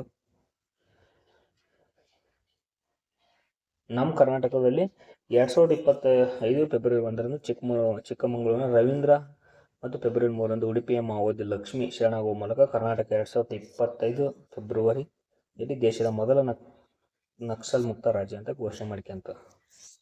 ಸೊ ಈ ಉಡುಪಿ, ಚಿಕ್ಕಮಗಳೂರು ನಮ್ದೆಲ್ಲ ಒಂದು ನಕ್ಸಲ್ ಪಡೆ ಇತ್ತಪ್ಪ. ಏನಪ್ಪ ಅಂತ ಆ್ಯಂಟಿ ನಕ್ಸಲ್ ಫೋರ್ಸ್ ಅಂತ ಇತ್ತು, ಅದನ್ನೆಲ್ಲ ತೆಗೆದಿದ್ದಾರೆ. ಯಾಕೆಂದರೆ ರವೀಂದ್ರ ಮತ್ತು ಉಡುಪಿಯ ಮಾವೋದಿ ಲಕ್ಷ್ಮಿ ಶರಣಾಗುವ ಮೂಲಕ ನಮ್ಮಲ್ಲಿ ನಕ್ಸಲ್ ಮುಕ್ತ ಘೋಷಣೆ ಇತ್ತು. ದೆಹಲಿ ಲಖ್ಪತಿ ಜೆಟಿಯಾ ಯೋಜನೆಗೆ ದೆಹಲಿ ಸರ್ಕಾರ, ಈ ದೆಹಲಿ ಮುಖ್ಯಮಂತ್ರಿ ಏನಿದಾರಲ್ಲ ಅವರು ಏನು ಮಾಡ್ತಾರೆ ಅಂದರೆ ರೇಖಾ ಗುಪ್ತಾ ಮೇಡಮ್ ಅವರು ಒಂದು ಲಖ್ಪತಿ ಭೇಟಿ ಯೋಜನೆ. ಇದು ಏನಂದರೆ ಹೆಣ್ಣು ಮಕ್ಕಳಿಗೆ ಆರ್ಥಿಕ ಭದ್ರತೆ, ನಿರಂತರ ಶಿಕ್ಷಣ. ಏನಂದರೆ ಹೆಣ್ಮಕ್ಳು ಹುಟ್ಟಿದ ತಕ್ಷಣವೇ ಸ್ವಲ್ಪ ಅಮೌಂಟ್ ಇಡ್ತಾರೆ. ಅದಾದ ನಂತರ ಅವರು ಜನನ ಸಂದರ್ಭದಲ್ಲಿ 11,000 ಇಡ್ತಾರೆ. ಆಮೇಲೆ 1ನೇ ತರಗತಿ 5, 6, 9, 10, 12ನೇ ಪ್ರವೇಶಕ್ಕೆ ತಲಾ 5,000 ಇಟ್ಕೊಂತ ಬರ್ತಾರೆ. ಅಂದರೆ ಇದರ ಅರ್ಥ ಒಂದು ಹೆಣ್ಮಕ್ಳಿಗೆ ಯೂಸ್ ಆಗುತ್ತೆ, ಆ ಅಮೌಂಟಿಗಾದರೂ ಇವ್ರು ಶಾಲೆಗೆ ಬರಲಿ ಅನ್ನೋ ಒಂದು ಉದ್ದೇಶ. ಲಾಸ್ಟ್ಗೆ ಇವರು 1,00,000 ತಲುಪುವ ಲಾಸ್ಟಿಗೆ ಇದೇನು ಅಮೌಂಟ್ 1,00,000 ತಲುಪುದಂತೆ ವಿತ್ ಬಡ್ಡಿ ಎಲ್ಲ ಸೇರ್ಕೊಂಡ್ಬಿಟ್ಟು. ಬಟ್ ಪದವಿ ಮಾಡಿರಲೇಬೇಕು, ಮತ್ತು ಬಾಲ್ಯ ವಿವಾಹ ಆಗಬಾರ್ದು. ಇದು ದೆಹಲಿ ಜನಿಸಿರಬೇಕು, ಕುಟುಂಬ ಕನಿಷ್ಠ 3 ವರ್ಷಗಳಿಂದ ದೆಹಲಿ ವಾಸವಿರಬೇಕು, ಕುಟುಂಬದ ವಾರ್ಷಿಕ ಆದಾಯ 1,00,000 ಮೀರಬಾರ್ದು, ಪ್ರತಿ ಕುಟುಂಬ 2 ಹೆಣ್ಣುಮಕ್ಕಳು ಮಾತ್ರ ಇದಕ್ಕೆ ಸೌಲಭ್ಯ. ದೆಹಲಿಯಿಂದ ದೆಹಲಿ ಹೊರಗೆ ಪದವಿ ಡಿಪ್ಲೊಮಾ ಪಡೆಯಲು ಆಯ್ಕೆಯಾದರೂ ಸಹ ಅವರಿಗೆ ಅಂತಿಮ ಪಾವತಿ ಸಿಗುತ್ತದೆ. ಬಟ್ ಇದು ಆದರೆ ಸಿಗೋದಿಲ್ಲ, ಬಾಲ್ಯ ವಿವಾಹ ಆದರೆ ಸಿಗೋದಿಲ್ಲ, ಇಲ್ಲಿ ಮೆನ್ಷನ್ ಮಾಡಿಲ್ಲ. ಇದು ವೆರಿ ಇಂಪಾರ್ಟೆಂಟ್ ಯೋಜನೆ ಲಖ್ಪತ್ ಬಿಟಿಯಾ. ನೆಕ್ಸ್ಟ್ ಮೇರಿ ರಸೋ ಯೋಜನೆ ಪಂಜಾಬ್ ಸರ್ಕಾರ. ಈಗೇನು ಪಂಜಾಬ್ ಸರ್ಕಾರ ಏನು ಮಾಡ್ತಿದೆ ಅಂದರೆ ರೇಷನ್ ಕೊಡೋದ್ರ ಜೊತೆಗೆ ಒಂದು ಕಿಟ್ ಕೊಡ್ತಾ ಇದೆ ಅಂತೆ, 6 ಕಿಟ್. ಆ ಕಿಟ್ಟಲ್ಲಿ ಏನಿರುತ್ತೆ ಅಂದರೆ 2 kg ಬೇಳೆ, 2 kg ಸಕ್ಕರೆ, 1 kg ಉಪ್ಪು, 200 ಗ್ರಾಮ್ ಅರಿಶಿನ, 1 ಲೀಟರ್ ಸಾಸಿವೆ ಎಣ್ಣೆ, ಮಾಸಿಕ ಬಳಕೆ ಒಳಗೊಂಡಿರ್ತಕ್ಕಂಥ ಅಷ್ಟೇ ಅದು. ಅದಾದ ನಂತರ ಇಂಟರ್ಸ್ಟೇಟ್ ಕೌನ್ಸಿಲ್, ಕರೆಕ್ಟಾಗಿ ಓದ್ಕೊಂಬಿಡಿ. ಸಂವಿಧಾನನ ಅಂತಾರಾಜ್ಯ ಮಂಡಳಿಯನ್ನು ಸಂವಿಧಾನದ 263 ವಿಧಿಯಡಿ ಸ್ಥಾಪನೆ. ಇದೊಂದು ಸಾಂವಿಧಾನಿಕ ಶಾಶ್ವತವಲ್ಲದ ಸಂಸ್ಥೆ. ಅಧ್ಯಕ್ಷರಾಗಿದ್ದರೆ ಪ್ರಧಾನಮಂತ್ರಿಗಳಿರ್ತಾರೆ. ಅಂತಾರಾಜ್ಯ ಪರಿಷತ್ ಮಂಡಳಿದು ಯಾರು? ನಮ್ಮ ಅಧ್ಯಕ್ಷರು ಬಂದ್ಬಿಟ್ಟು ಪ್ರಧಾನಮಂತ್ರಿಗಳು. ಅಂತಾರಾಜ್ಯ ಪರಿಷತ್ನ ಸ್ಥಾಯಿ ಸಮಿತಿ ಅಧ್ಯಕ್ಷರು ಕೇಂದ್ರ ಗೃಹ ಸಚಿವಾಲಯ. POIQ ಕೇಳಿದ್ದ ಇದನ್ನು. ನೆಕ್ಸ್ಟು ಆಂಧ್ರ ಪ್ರದೇಶ್ ಬೇಡ ಬಿಡಪ್ಪ. ಆಂಧ್ರ ಪ್ರದೇಶ ರಾಜ್ಯಾದ್ಯಂತ ಸಂಜೀವ ಡಿಜಿಟಲ್ ಆರೋಗ್ಯ ಯೋಜನೆ. ಆಂಧ್ರ ಸರ್ಕಾರ ಆಂಧ್ರ ಪ್ರದೇಶ ಕುಪ್ಪಂ ಪ್ರಾಯೋಗಿಕ 2018ರಂದು ಸಂಜೀವನ ಆರೋಗ್ಯ ಯೋಜನೆ ಜಾರಿಗೆ ತಂದಿದೆ. ಮೊಬೈಲ್ ಮೂಲಕ ವೈದ್ಯರು ಏನು ವೇಟಿಂಗ್ ಮಾಡ್ತಿರ್ತಾವಲ್ಲ, ಮೊಬೈಲ್ ಮುಖಾಂತರ ಅವ್ರನ್ನ ವೈದ್ಯರನ್ನ ಕಾಯ್ದಿರಿಸ್ಬೋದು. ಕ್ವಶನ್ ಕೇಳೋದು. ತಿರುಪತಿ ಪ್ರಸಾದ ಗುಣಮಟ್ಟವನ್ನು ಕಾಪಾಡಲು ಈ ಮೂಗು ಈ ನಾಲಿಗೆ ಅಂದರೆ ಇದು ನೆನ್ಪಿಟ್ಕೊಂಡು ಈ ನೋಸ್ ಈ ಟಂಗ್ ಟೆಕ್ನಾಲಜಿ ಅಂದರೆ ಇವ್ರೇನು ತಿರುಪತಿ ಲಡ್ಡು ಮಾಡ್ತಾರಲ್ಲಪ್ಪ, ಅದನ್ನ ಒಂದು ಇವರು ಪ್ರಸಾದ 60 ಕಚ್ಚಾ ವಸ್ತುಗಳನ್ನು ಬಳಸ್ತಾರಂತೆ. ಕಚ್ಚಾ ವಸ್ತುಗಳಂದ್ರೆ in the sense raw materials ಏನೇನು ಯೂಸ್ ಮಾಡ್ತಾರಲ್ಲ ಅದನ್ನು ಪರೀಕ್ಷೆ ಮಾಡೋಕ್ಕೋಸ್ಕರ ಈ ನೋಸ್ ಈ ಟಂಗ್ ಇದು ಯಾವ ದೇಶದ್ದು ತಂತ್ರಜ್ಞಾನ ಅಂದರೆ ಫ್ರಾನ್ಸ್ ದೇಶದ್ದು. ಸೊ ದಟ್ ಸ್ವಚ್ಛತೆ, ಶುಭ್ರತೆ ಮತ್ತು ಕ್ವಾಲಿಟಿ ಎಲ್ಲನೂ ಚೆಕ್ ಮಾಡುತ್ತೆ ಇದು ಈ ನೋಸ್ ಈ ಟೆಕ್. ಇದನ್ನು ಪೆಸ್ಐ, ಭಾರತದ food safety and standard authority of India, ಏನು ಪೆಸ್ಐ ಇದೆಯಲ್ಲ ಅದು ಮತ್ತು ಆಂಧ್ರ ಪ್ರದೇಶ ಆರೋಗ್ಯ ಇಲಾಖೆ ಎಲ್ಲ ಸೇರ್ಕೊಂಡು ಇದಕ್ಕೆ ಸಹಿ ಹಾಕಿದವು ತೊಗೊಂಡ್ಬರ್ತಾರೆ. ಇದನ್ನು ಈ ನೋಸ್ ಈ ಟಂಗ್ ಯಾವುದಕ್ಕೆ ಬಳಸ್ತಾರೆ? Food safety. ಯಾವ ದೇಶದ್ದು? ಫ್ರಾನ್ಸು. ಅಂಡಮಾನ್ ನಿಕೋಬಾರ್ ದ್ವೀಪ. ಸೊ ಒಂದು ಗ್ರೇಟ್ ನಿಕೋಬಾರ್ ಯೋಜನೆಗೆ, ಅಂಡಮಾನ್ ನಿಕೋಬಾರಲ್ಲಿ ಗ್ರೇಟ್ ನಿಕೋಬಾರ್ ಯೋಜನೆಗೆ ಯಾವುದು ಸುಪ್ರೀಂ ಕೋರ್ಟ್ ಹಸಿರು NGT ಏನಿದೆ, NGT ನ್ಯಾಷನಲ್ ಗ್ರೀನ್ ಟ್ರಿಬ್ಯುನಲ್ ಏನಿದೆ ಅದು ಅವಕಾಶ ನೀಡಿದೆ ಅಂತೆ. ನಿಕೋಬಾರ್ದು ಒಂದು ಪ್ರಾಜೆಕ್ಟ್ ಇದೆ. ಈ ಪ್ರಾಜೆಕ್ಟ್ 80,000 ಅಲ್ಲಿ ಏನು ಮೂಲಭೂತ ಸೌಕರ್ಯಗಳಿಗೋಸ್ಕರ ಇದನ್ನು ಮಾಡಿದ್ದಾರೆ. ನೆಕ್ಸ್ಟು NGT ಬಗ್ಗೆ ನಿಮ್ಗೆ ಗೊತ್ತಿರಲೇಬೇಕು. 2010ರಲ್ಲಿ ಇದು ರೆಡಿ ಆಗುತ್ತೆ NGT. ಈ ಥರ ಪರಿಸರಕ್ಕೋಸ್ಕರನೇ ಈ ಥರ NGT ನ್ಯಾಷನಲ್ ಗ್ರೀನ್ ಟ್ರಿಬ್ಯುನಲ್. ಇದು ಏನು ಕೆಲಸ ಇದು? ನೀವೇನೇ ಒಂದು ಪ್ರಾಜೆಕ್ಟ್ ಮಾಡಿ ಪರಿಸರ ಹಾಳಾಗಬಾರ್ದು. ಸೊ ಪ್ರಾಜೆಕ್ಟು ನೀವೇನಾದರೂ ಈ ಪರಿಸರ ಇರೋದು, ಆಮೇಲೆ ಕಾಡು ಆ ಪ್ರದೇಶದಲ್ಲಿ ಏನಾದರೂ ಅಥವಾ ನದಿ ಹಳ್ಳ ಏನೇನು ಗೋರ್ಮೆಂಟ್ನ ಆಸ್ತಿ ಏನಿರುತ್ತೆ ಆ ಆಸ್ತಿಯಲ್ಲಿ ಏನಾದರೂ ನೀವು ಹೋಗಿ ಯಾವುದೋ ಒಂದು ಪ್ರಾಜೆಕ್ಟ್ ಮಾಡಬೇಕಾದ್ರೆ ಈ ಪರ್ಮಿಷನ್ ಬೇಕೇ ಬೇಕು NGT.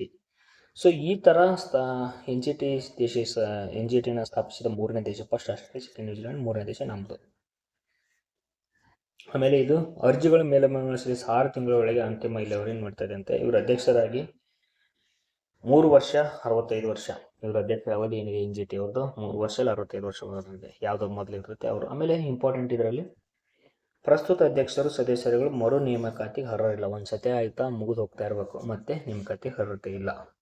NGTಯಲ್ಲಿ ಕೇಂದ್ರ ಸರ್ಕಾರವು NGTಯನ್ನು ಮುಖ್ಯಸ್ಥರನ್ನ ಆಯ್ಕೆ ಮಾಡಬೇಕಂದ್ರೆ ಕೇಂದ್ರ ಸರ್ಕಾರ ಏನು ಮಾಡುತ್ತೆ, ಪ್ರಧಾನಮಂತ್ರಿಯವರು ಮತ್ತು ಮಂತ್ರಿಮಂಡಲ ಸುಪ್ರೀಂ ಕೋರ್ಟ್ನ ಮುಖ್ಯ ನ್ಯಾಯಾಧೀಶರ ಜೊತೆಗೆ ಚರ್ಚೆ ಮಾಡಿ ಡಿಸೈಡ್ ಮಾಡುತ್ತೆ. ಪರಿಸರಕ್ಕೆ ಸಂಬಂಧಿಸಿದ 7 ಕಾನೂನು ಅಡಿಗಳು ಸಿವಿಲ್ ಪ್ರಕರಣ NGT ನಿರ್ವಹಿಸ್ತದೆ ಅಂತ. NGT ಜಲಮಾಲಿನ್ಯ ಇದನ್ನು ನಿಯಂತ್ರಣ, ಇದನ್ನೆಲ್ಲ ಓದ್ಕೊಳ್ಳಿ, ಎಕ್ಸಾಮ್ಸಲ್ಲಿ ಕೇಳಿದ್ದ ಇಂಪಾರ್ಟೆಂಟ್. ಅರಣ್ಯ ಸಂರಕ್ಷಣಾ ಕಾಯ್ದೆ, ವಾಯುಮಾಲಿನ್ಯ ಇವನ್ನೆಲ್ಲ ಕೇಳ್ತಿರ್ತಾನೆ. ಹಸಿರು ನ್ಯಾಯಮಂಡಳಿಯ ಪ್ರಧಾನ ಪೀಠನ ಅವಧಿಯಲ್ಲಿದೆ. ಪ್ರಾದೇಶಿಕ ಪೀಠಗಳು 4 ಇದಾವಲ್ವ? ಹೌದು. ಭೂಪಾಲ್ ಕೇಂದ್ರ ವಲಯ, ಹಿಂಗೆ ಹಾಕೊಳ್ಳಿ. ಭೂಪಾಲ್ ಕೇಂದ್ರ ವಲಯ, ಮಧ್ಯಪ್ರದೇಶ ಭೂಪಾಲು. ಪಶ್ಚಿಮ ಅಂದರೆ ಪುಣೆ ಬಂದ್ಬಿಟ್ಟು ಪಶ್ಚಿಮ ವಲಯ, ಅಂದರೆ ಕೋಲ್ಕತ್ತಾ ಪೂರ್ವ ವಲಯ, ಚೆನ್ನೈ ದಕ್ಷಿಣ ವಲಯ. ಇಂಪಾರ್ಟೆಂಟ್ ಇದೆ. ತುಮಕೂರು ಜಿಲ್ಲೆ ಇದೇನಪ್ಪ, ಈ ಹಾರ್ಸ್ಗಳನ್ನು ಓಡಿಸುತ್ತಿರ್ತಾರಲ್ಲ, ಈ ಬೆಂಗಳೂರಲ್ಲಿ ಟರ್ಫ್ ಕ್ಲಬ್ ಇದೆಯಲ್ಲ, ಅದನ್ನೇನ ಅವರು ಅಮೌಂಟ್ ಕೊಟ್ಟಿಲ್ಲ ಹಾಗೆ ಹೇಳಿ ಇದಕ್ಕೆ ಟ್ರಾನ್ಸ್ಫರ್ ಮಾಡ್ತಾರೆ ಕೋಣಿಗಲ್ಲಿ. ಅವು ಪ್ಯಾಡ್ ಅವು ಎಕ್ಸಾಮ್ಸ್ ಕೇಳೋದು ಯಾಕೆ. ಗದಗ ತಾಲೂಕಿನ ಲಕ್ಕುಂಡಿಯ ಪ್ರಾಚ್ಯ ಸಂಶೋಧನೆಗೆ ತಜ್ಞರ ಸಮಿತಿ. ಈ ನಮ್ಮ ಗದಗ ಜಿಲ್ಲೆಯ ಲಕ್ಕುಂಡಿಯಲ್ಲಿ ಏನು ಮಾಡ್ತಿದ್ದಾರೆ ಅಂದರೆ ವೀರಭದ್ರೇಶ್ವರ ಒಂದು ದೇವಸ್ಥಾನ ಇದೆ, ಅಲ್ಲಿ ಕೆಲವೊಂದು ಮೊನ್ನೆ ಅವಶೇಷಗಳು ಸಿಕ್ಕಿದ್ದು. ಅದಕ್ಕೋಸ್ಕರ ಏನೇನು ಸಿಗುತ್ತೆ ನೂತನ ಮಾಡಿ ಅಂತ ಹೇಳಿಬಿಟ್ಟು ಎಸ್ ಶಾಸ್ತ್ರಜ್ಞ MS ಕೃಷ್ಣಮೂರ್ತಿ ಅಧ್ಯಕ್ಷತೆಯಲ್ಲಿ ಸಮಿತಿ ರಚನೆ ಮಾಡಿ ಕಳಿಸ್ಕೊಟ್ಟಿದ್ದಾರೆ. ಮುಗೀತು. ಬಾಗಲಕೋಟೆಯಲ್ಲಿ ಕಾಮನ್ ಚಿಪ್ ಹಾಪ್ ಅಂತ ಒಂದು ಪತ್ತೆ ಆಗಿದೆ ಅಂತೆ. ಆಲ್ಮಟ್ಟಿ ಡ್ಯಾಮ್ ಇದೆಯಲ್ಲಪ್ಪ ಅಲ್ಲಿ. ಅದು ಪಕ್ಷಿ ಯಾಕೆ ಚಿಪ್ ಹಾಪ್ ಅಂದ್ರೆ ಅದು ಇದು ಒದರ್ತದಲ್ಲ ಆ ಟೈಮಲ್ಲಿ ಅದು ಕೂಗು ಚಿಪ್ ಚಾಫ್ ಅಂತ ಬರ್ತದೆ ಸೌಂಡ್, ಅದಕ್ಕೋಸ್ಕರ ಅದಕ್ಕೆ ಇಟ್ಟಿದ್ದಾರೆ. ನಮ್ಮ ಕನ್ನಡದಲ್ಲಿ ಇದಕ್ಕೆ ಕಂದು ಎಲೆ ಹುಲಿ ಅಕ್ಕಿ ಅಂತ ಕರೀತಿರ್ತಾರೆ, ನೀವು ನೋಡಿರ್ತೀರ ಎಲ್ಲ ಕಡೆ. ಸೊ ಇದು ಯುರೋಪ್ನಿಂದ ಅಂದಾಜು ಅಲ್ಲಿ ಚಳಿ ಇರ್ತೈತಲ್ಲ ಆ ಟೈಮಲ್ಲಿ ಇಲ್ಲಿಗೆ ವಲಸೆ ಬರುತ್ತೆ. 6,500 ಕಿಲೋಮೀಟರ್ ಅಲ್ಲಿಂದ ಇಲ್ಲಿಗೆ ವಲಸೆ ಬರ್ತದಂತೆ. ಇಲ್ಲ ನಮ್ಮ ಹುಬ್ಬಳ್ಳಿ ಸೇರಿದ ಹಲವು ಹಕ್ಕಿಗಳು ಕಂಡು ಬರ್ತವೆ. ನೀವು ನೋಡಿದ್ದೀರಾ ಇವು ಇದರಲ್ಲೆಲ್ಲ ಓದಿರ್ತಿರ್ತಾವಲ್ಲ ಆ ಟೈಮಲ್ಲಿ ಅವು ಇವು. ಇದರದ್ದು ಚಾಕಚಕ್ಯತೆ ಏನಂದರೆ ಒಂದು ಸತಿ ಕ್ವಶನ್ ಕೇಳಿದ್ದೆ ಇದನ್ನು. ಹಾರಾಡುತ್ತಲೇ ಕೀಟವನ್ನು ಹಿಡಿಯುವ ಚಾಕಚಕ್ಯತೆಯನ್ನು ಹೊಂದಿದೆ. ಹಾರಾಟ ಟೈಮಲ್ಲಿ ಕೀಟ ಹಿಡಿದಂತೆ. ಇದು ತುಂಗಭದ್ರಾ ನೀರಿನಲ್ಲಿ ಲಿಟ್ಲ್ ಟರ್ನ್ ಹಕ್ಕಿಗಳ ಗೂಡು ಕುಸಿತ ಕಡಿಮೆ ಆಗಿದೆ ಅಂತ. ಗಾಯನದಲ್ಲಿ ಗ್ರೀನ್ ಸಿಟಲ್ ಸಂರಕ್ಷಣೆ ಮಾಡ್ತಾರಂತೆ, ನೋಡ್ಕೊಳ್ಳಿ. ಆಮೇಲೆ ಕೈಗಾರಿಕಾ ಸ್ಥಾವರ ನಿಮಗೆ ಗೊತ್ತಿದೆ, 4 ಘಟಕ ಇದೆ. ಈಚ್ ಘಟಕ 220 ಮೆಗಾವ್ಯಾಟ್ ಸಾಮರ್ಥ್ಯ ಇದೆ. 4 ಘಟಕಗಳಿದೆ. ಟೋಟಲ್ 880 ಮೆಗಾವ್ಯಾಟ್ ಉತ್ಪಾದನೆ ಆಗ್ತದಂತೆ. NPCL ನಿಮಗೆಲ್ಲ ಗೊತ್ತಿದೆ ಅಲ್ವಾ, 1987ರಲ್ಲಿ national power corporation of India limited ಕೇಂದ್ರ ಕಚೇರಿ ಮುಂಬೈಲಿದೆ. ಸಾರ್ವಜನಿಕ ವಲಯದ ಉದ್ಯಮ ವಾಣಿಜ್ಯ ಪರಮಾಣು ವಿದ್ಯುತ್ ಕ್ರಿಯಾಕಾರಿ ವಿನ್ಯಾಸ ಏನಿದೆ ಇದು ಕೂಡ ನಮ್ಮ NPC ಅಡಿಯಲ್ಲೇ ವರ್ಕ್ ಮಾಡ್ತಾ ಇರುತ್ತೆ. ಈಗ ಏನಿದು ಪರಮಾಣು ವಿದ್ಯುತ್ ವಿನ್ಯಾಸ ನಿರ್ಮಾಣ ಕಾರ್ಯಾಚರಣೆ ಶಬ್ದ ಹೊಂದಿದೆ. ಛತ್ತೀಸ್ಗಢದ ಉದಾಂತಿ ಸೀತಾ ನದಿ ಹುಲಿ ಅಭಯಾರಣ್ಯ. ಉದಾಂತಿ ಸೀತಾ ನದಿ ಎಲ್ಲಿ ಬರುತ್ತೆ? ಛತ್ತೀಸ್ಗಢದಲ್ಲಿ.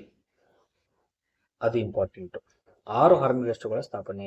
ಈಗೇನು ಮಾಡ್ತಿದ್ದಾರೆ ಅಂದರೆ ಮಲಬಾರ್ನ 5 ಹಾರ್ನ್ಬಿಲ್ ರಕ್ಷಿಸಲು 6 ರೆಸ್ಟೋರೆಂಟ್ಗಳನ್ನು ಅಲ್ಲಿ ಸ್ಟಾರ್ಟ್ ಮಾಡ್ತಿದ್ದಾರೆ. ಇನ್ನೊಂದು ಇಂಪಾರ್ಟೆಂಟ್ ಅಂದರೆ ವೈಜ್ಞಾನಿಕ ಹೆಸರು ಏನಿದೆ ಮಲಬಾರ್ 5 ಹಾರ್ನ್ಬಿಲ್ದು ಯಾಂಥ್ರೋಕೊಸಿರೋಸ್ ಕಾರ್ನಾಟಸ್ ಅಂತ ವೈಜ್ಞಾನಿಕ ಹೆಸರು ನೆನ್ಪಿಟ್ಕೊಳ್ಳಿ. ಲಕ್ಷಣ ಒಂದೊಂದು ಪುಟಗಳು ಅದಾನಂತರ ಎಲ್ಲೆಲ್ಲಿ ಕಂಡು ಬರ್ತವೆ ಮತ್ತು ಭಾರತ ನೇಪಾಳದಲ್ಲಿ ನಮ್ಮ ಕರ್ನಾಟಕ ಮತ್ತು ಹಿಂದೆ ದಾಂಡೇಲಿಯಲ್ಲಿಯೂ ಕೂಡ ಕಂಡು ಬರ್ತವೆ. ಆಮೇಲೆ ಈಗ ಹಾರ್ನ್ಬಿಲ್ ಬಗ್ಗೆ ಹೇಳ್ಬೇಕಂದ್ರೆ ಇದನ್ನ ಫಾರೆಸ್ಟ್ ಫಾರ್ಮರ್ ಅಂತ ಕರೀತಾರೆ, ಅಂದ್ರೆ ಅರಣ್ಯದ ರೈತ ಅಂತ ಕರೀತಾರೆ. ಯಾಕಪ್ಪ ಅಂದ್ರೆ ಹಣ್ಣುಗಳನ್ನ ತಿಂದು ಎಲ್ಲಿ ಬೇಕಲ್ಲಿ ಬೀಜನ ಬಿಸಾಕತ್ತೆ, ಸೊ ದಟ್ ಅಲ್ಲಿಂದ ಸಸ್ಯಗಳು ಬೆಳೀತಾವೆ ಅದಕ್ಕೋಸ್ಕರ. ಆಮೇಲೆ ಲಾಂಗ್ಲ್ಯಾಂಡ್ ನಲ್ಲಿ ಪ್ರತಿ ವರ್ಷ ಹಾರ್ನ್ಬಿಲ್ ಉತ್ಸವ ವೆರಿ ಇಂಪಾರ್ಟೆಂಟ್ ಕೇಳಿದ್ದ. ಹಾರ್ನ್ಬಿಲ್ ಉತ್ಸವವನ್ನು ಈ ಕೆಳಕಂಡ ರಾಜ್ಯದಲ್ಲಿ ನಡೆಸಲಾಗುತ್ತದೆ. ಪ್ರತಿ ವರ್ಷ ಡಿಸೆಂಬರ್ ಸ್ಪೆಸಿಫಿಕ್ ಟೈಮ್ ಡಿಸೆಂಬರ್ 1ರಿಂದ ಡಿಸೆಂಬರ್ 10ವರೆಗೆ ಹಾರ್ನ್ಬಿಲ್ ಹಬ್ಬ ಆಚರಣೆ ಮಾಡ್ತಾರೆ ಇಲ್ಲಿ ನಾಗಾಲ್ಯಾಂಡ್. ಈ ಹಾರ್ನ್ಬಿಲ್ ದೇಶ ಹಬ್ಬ ಮಾಡೋಕ್ಕೋಸ್ಕರ ಯಾವ ದೇಶಗಳು ಪಾಲ್ಗೊಂಡಿದ್ದಂತೆ UK, Ireland, France, Australia, Switzerland, Malta ದೇಶಗಳು ಪಾಲ್ಗೊಂಡಿದ್ದು. ಕರ್ನಾಟಕದಲ್ಲಿ ಹಾರ್ನ್ಬಿಲ್ ಹಬ್ಬ ನಡೆಯುತ್ತೆ. ಕ್ವಶನ್ ಕೇಳಿದೆ ಇದನ್ನ. ಉತ್ತರ ಕನ್ನಡ ಜಿಲ್ಲೆ ದಾಂಡೇಲಿಯಲ್ಲಿ 2020 ಜನ 17 ದಾಂಡೇಲಿಯ ಡಿಪ್ಪ ಕ್ಯಾಂಪಸ್ ಹಾರ್ನ್ಬಿಲ್ ಭವನದಲ್ಲಿ ಆಚರಿಸಲಾಗುತ್ತದೆ. ಭಾರತದ ಮೊದಲ ಹಾರ್ನ್ಬಿಲ್ ಸಂರಕ್ಷಣಾ ಕೇಂದ್ರ ಅಂದ್ರೆ ಎಲ್ಲಿದೆ ಅಂದ್ರೆ ನಮ್ಮ ತಮಿಳುನಾಡು ಕೊಯಂಬತ್ತೂರಲ್ಲಿ ಅಣ್ಣಾಮಲೈ ಮೀಸಲು ಪ್ರದೇಶದಲ್ಲಿ ಹಾರ್ನ್ಬಿಲ್ ಸಂರಕ್ಷಣಾ ಕೇಂದ್ರ ಕೂಡ ಅಲ್ಲಿದೆ. ನೆಕ್ಸ್ಟ್ ಹೊಸ ಪ್ರಭೇದ ಅಕ್ರಮಕಾರಿ ಸೇನಾ ಇರುಗಳು ಪತ್ತೆ. ಪೂರ್ವಘಟ್ಟದಲ್ಲಿ ಆಂಧ್ರಪ್ರದೇಶ ಪೂರ್ವಘಟ್ಟದಲ್ಲಿ 2 ಸೇನಾ ಇರುಗಳು ಇದಾವಂತೆ, ಅದನ್ನು ನೋಡ್ಕೊಳ್ಳಿ. ಕ್ವಶನ್ ಕೇಳಲ್ಲ ಬಿಡಪ್ಪ. ಚಿಯರ್ ಪೆಸೆಂಟ್ ಅಂತ ಹಿಮಾಲಯದ ಹುಲ್ಲುಗಾವಲಲ್ಲಿ ಕಂಡು ಬರ್ತದೆ. ಇದು ನೆಲದ ಮೇಲೆ ವಾಸಿಸುವ ಪಕ್ಷಿ, ಇಂಪಾರ್ಟೆಂಟು. ಇದೇನಂತರ ಹಿಮಾಲಯ ಹುಲ್ಲುಗಾವಲು ಪರಿಸರ ವ್ಯವಸ್ಥೆ ಆರೋಗ್ಯವನ್ನು ಪ್ರತಿಬಿಂಬಿಸುವ ಸೂಚಕವಾಗಿದೆ ಚಿಯರ್ ಪೆಸೆಂಟ್ ಅಂತ. ಅಂದ್ರೆ ಇಲ್ಲಿ ಹುಲ್ಲುಗಾವಲು ಚೆನ್ನಾಗಿತ್ತಪ್ಪ ಅಂದ್ರೆ ಇದು ಪ್ರೆಸೆಂಟ್ ಇರುತ್ತೆ, ಅದಕ್ಕೋಸ್ಕರ ಸೂಚಕ ಅಂತ ಕರಿತಿರ್ತಾರೆ. ಐಯುಸಿಎನ್ ದುರ್ಬಲ ವರ್ಗದ ವಲ್ನರೇಬಲ್ ವರ್ಗದಲ್ಲಿ ಸೇರಿದೆ ಅಂತೆ, ಅದು ಇಂಪಾರ್ಟೆಂಟು. ಇದನ್ನೊಂದ್ಸತಿ ನೋಡ್ಕೊಳ್ಳಿ. ವನ್ಯಜೀವಿ ಸಂರಕ್ಷಣೆ ಕಾಯ್ದೆ 72 ಶೆಡ್ಯೂಲ್ 1 ಶೆಡ್ಯೂಲ್ 2 ಅದರಲ್ಲಿ ಬರುತ್ತೆ. ಮ್ಯಾಂಗ್ರೋವ್ ಚಿಪ್ಪು ಇದು ಉತ್ತರ ಕೇರಳದಲ್ಲಿ ಮಣ್ಣಿನ ಚಿಪ್ಪು ಮೀನು ಎಂದು ಕರೆದು ಸ್ಥಳೀಯ ಕಡಲಪಕ್ಕ ಅಂತ ಕರೀತಾರೆ. ಮ್ಯಾಂಗ್ರೋವ್ ವಲಯಗಳಲ್ಲಿ ಸಾವಯವ ಸಮೃದ್ಧ ಮಣ್ಣಿನಲ್ಲಿ ವಾಸಿಸುತ್ತವೆ. ಮ್ಯಾಂಗ್ರೋವ್ ವಲಯಗಳಲ್ಲಿ ಸಾವಯವ ಸಮೃದ್ಧ ಮಣ್ಣಿನಲ್ಲಿ ವಾಸಿಸುತ್ತದೆ ಮ್ಯಾಂಗ್ರೋವ್ ಚಿಪ್ಪು. ಒಡಿಶಾದಲ್ಲಿ ಉಪ್ಪು ನೀರಿನ ಮೊಸಳೆಗಳ ಸಂಖ್ಯೆ 1850ಕ್ಕೆ.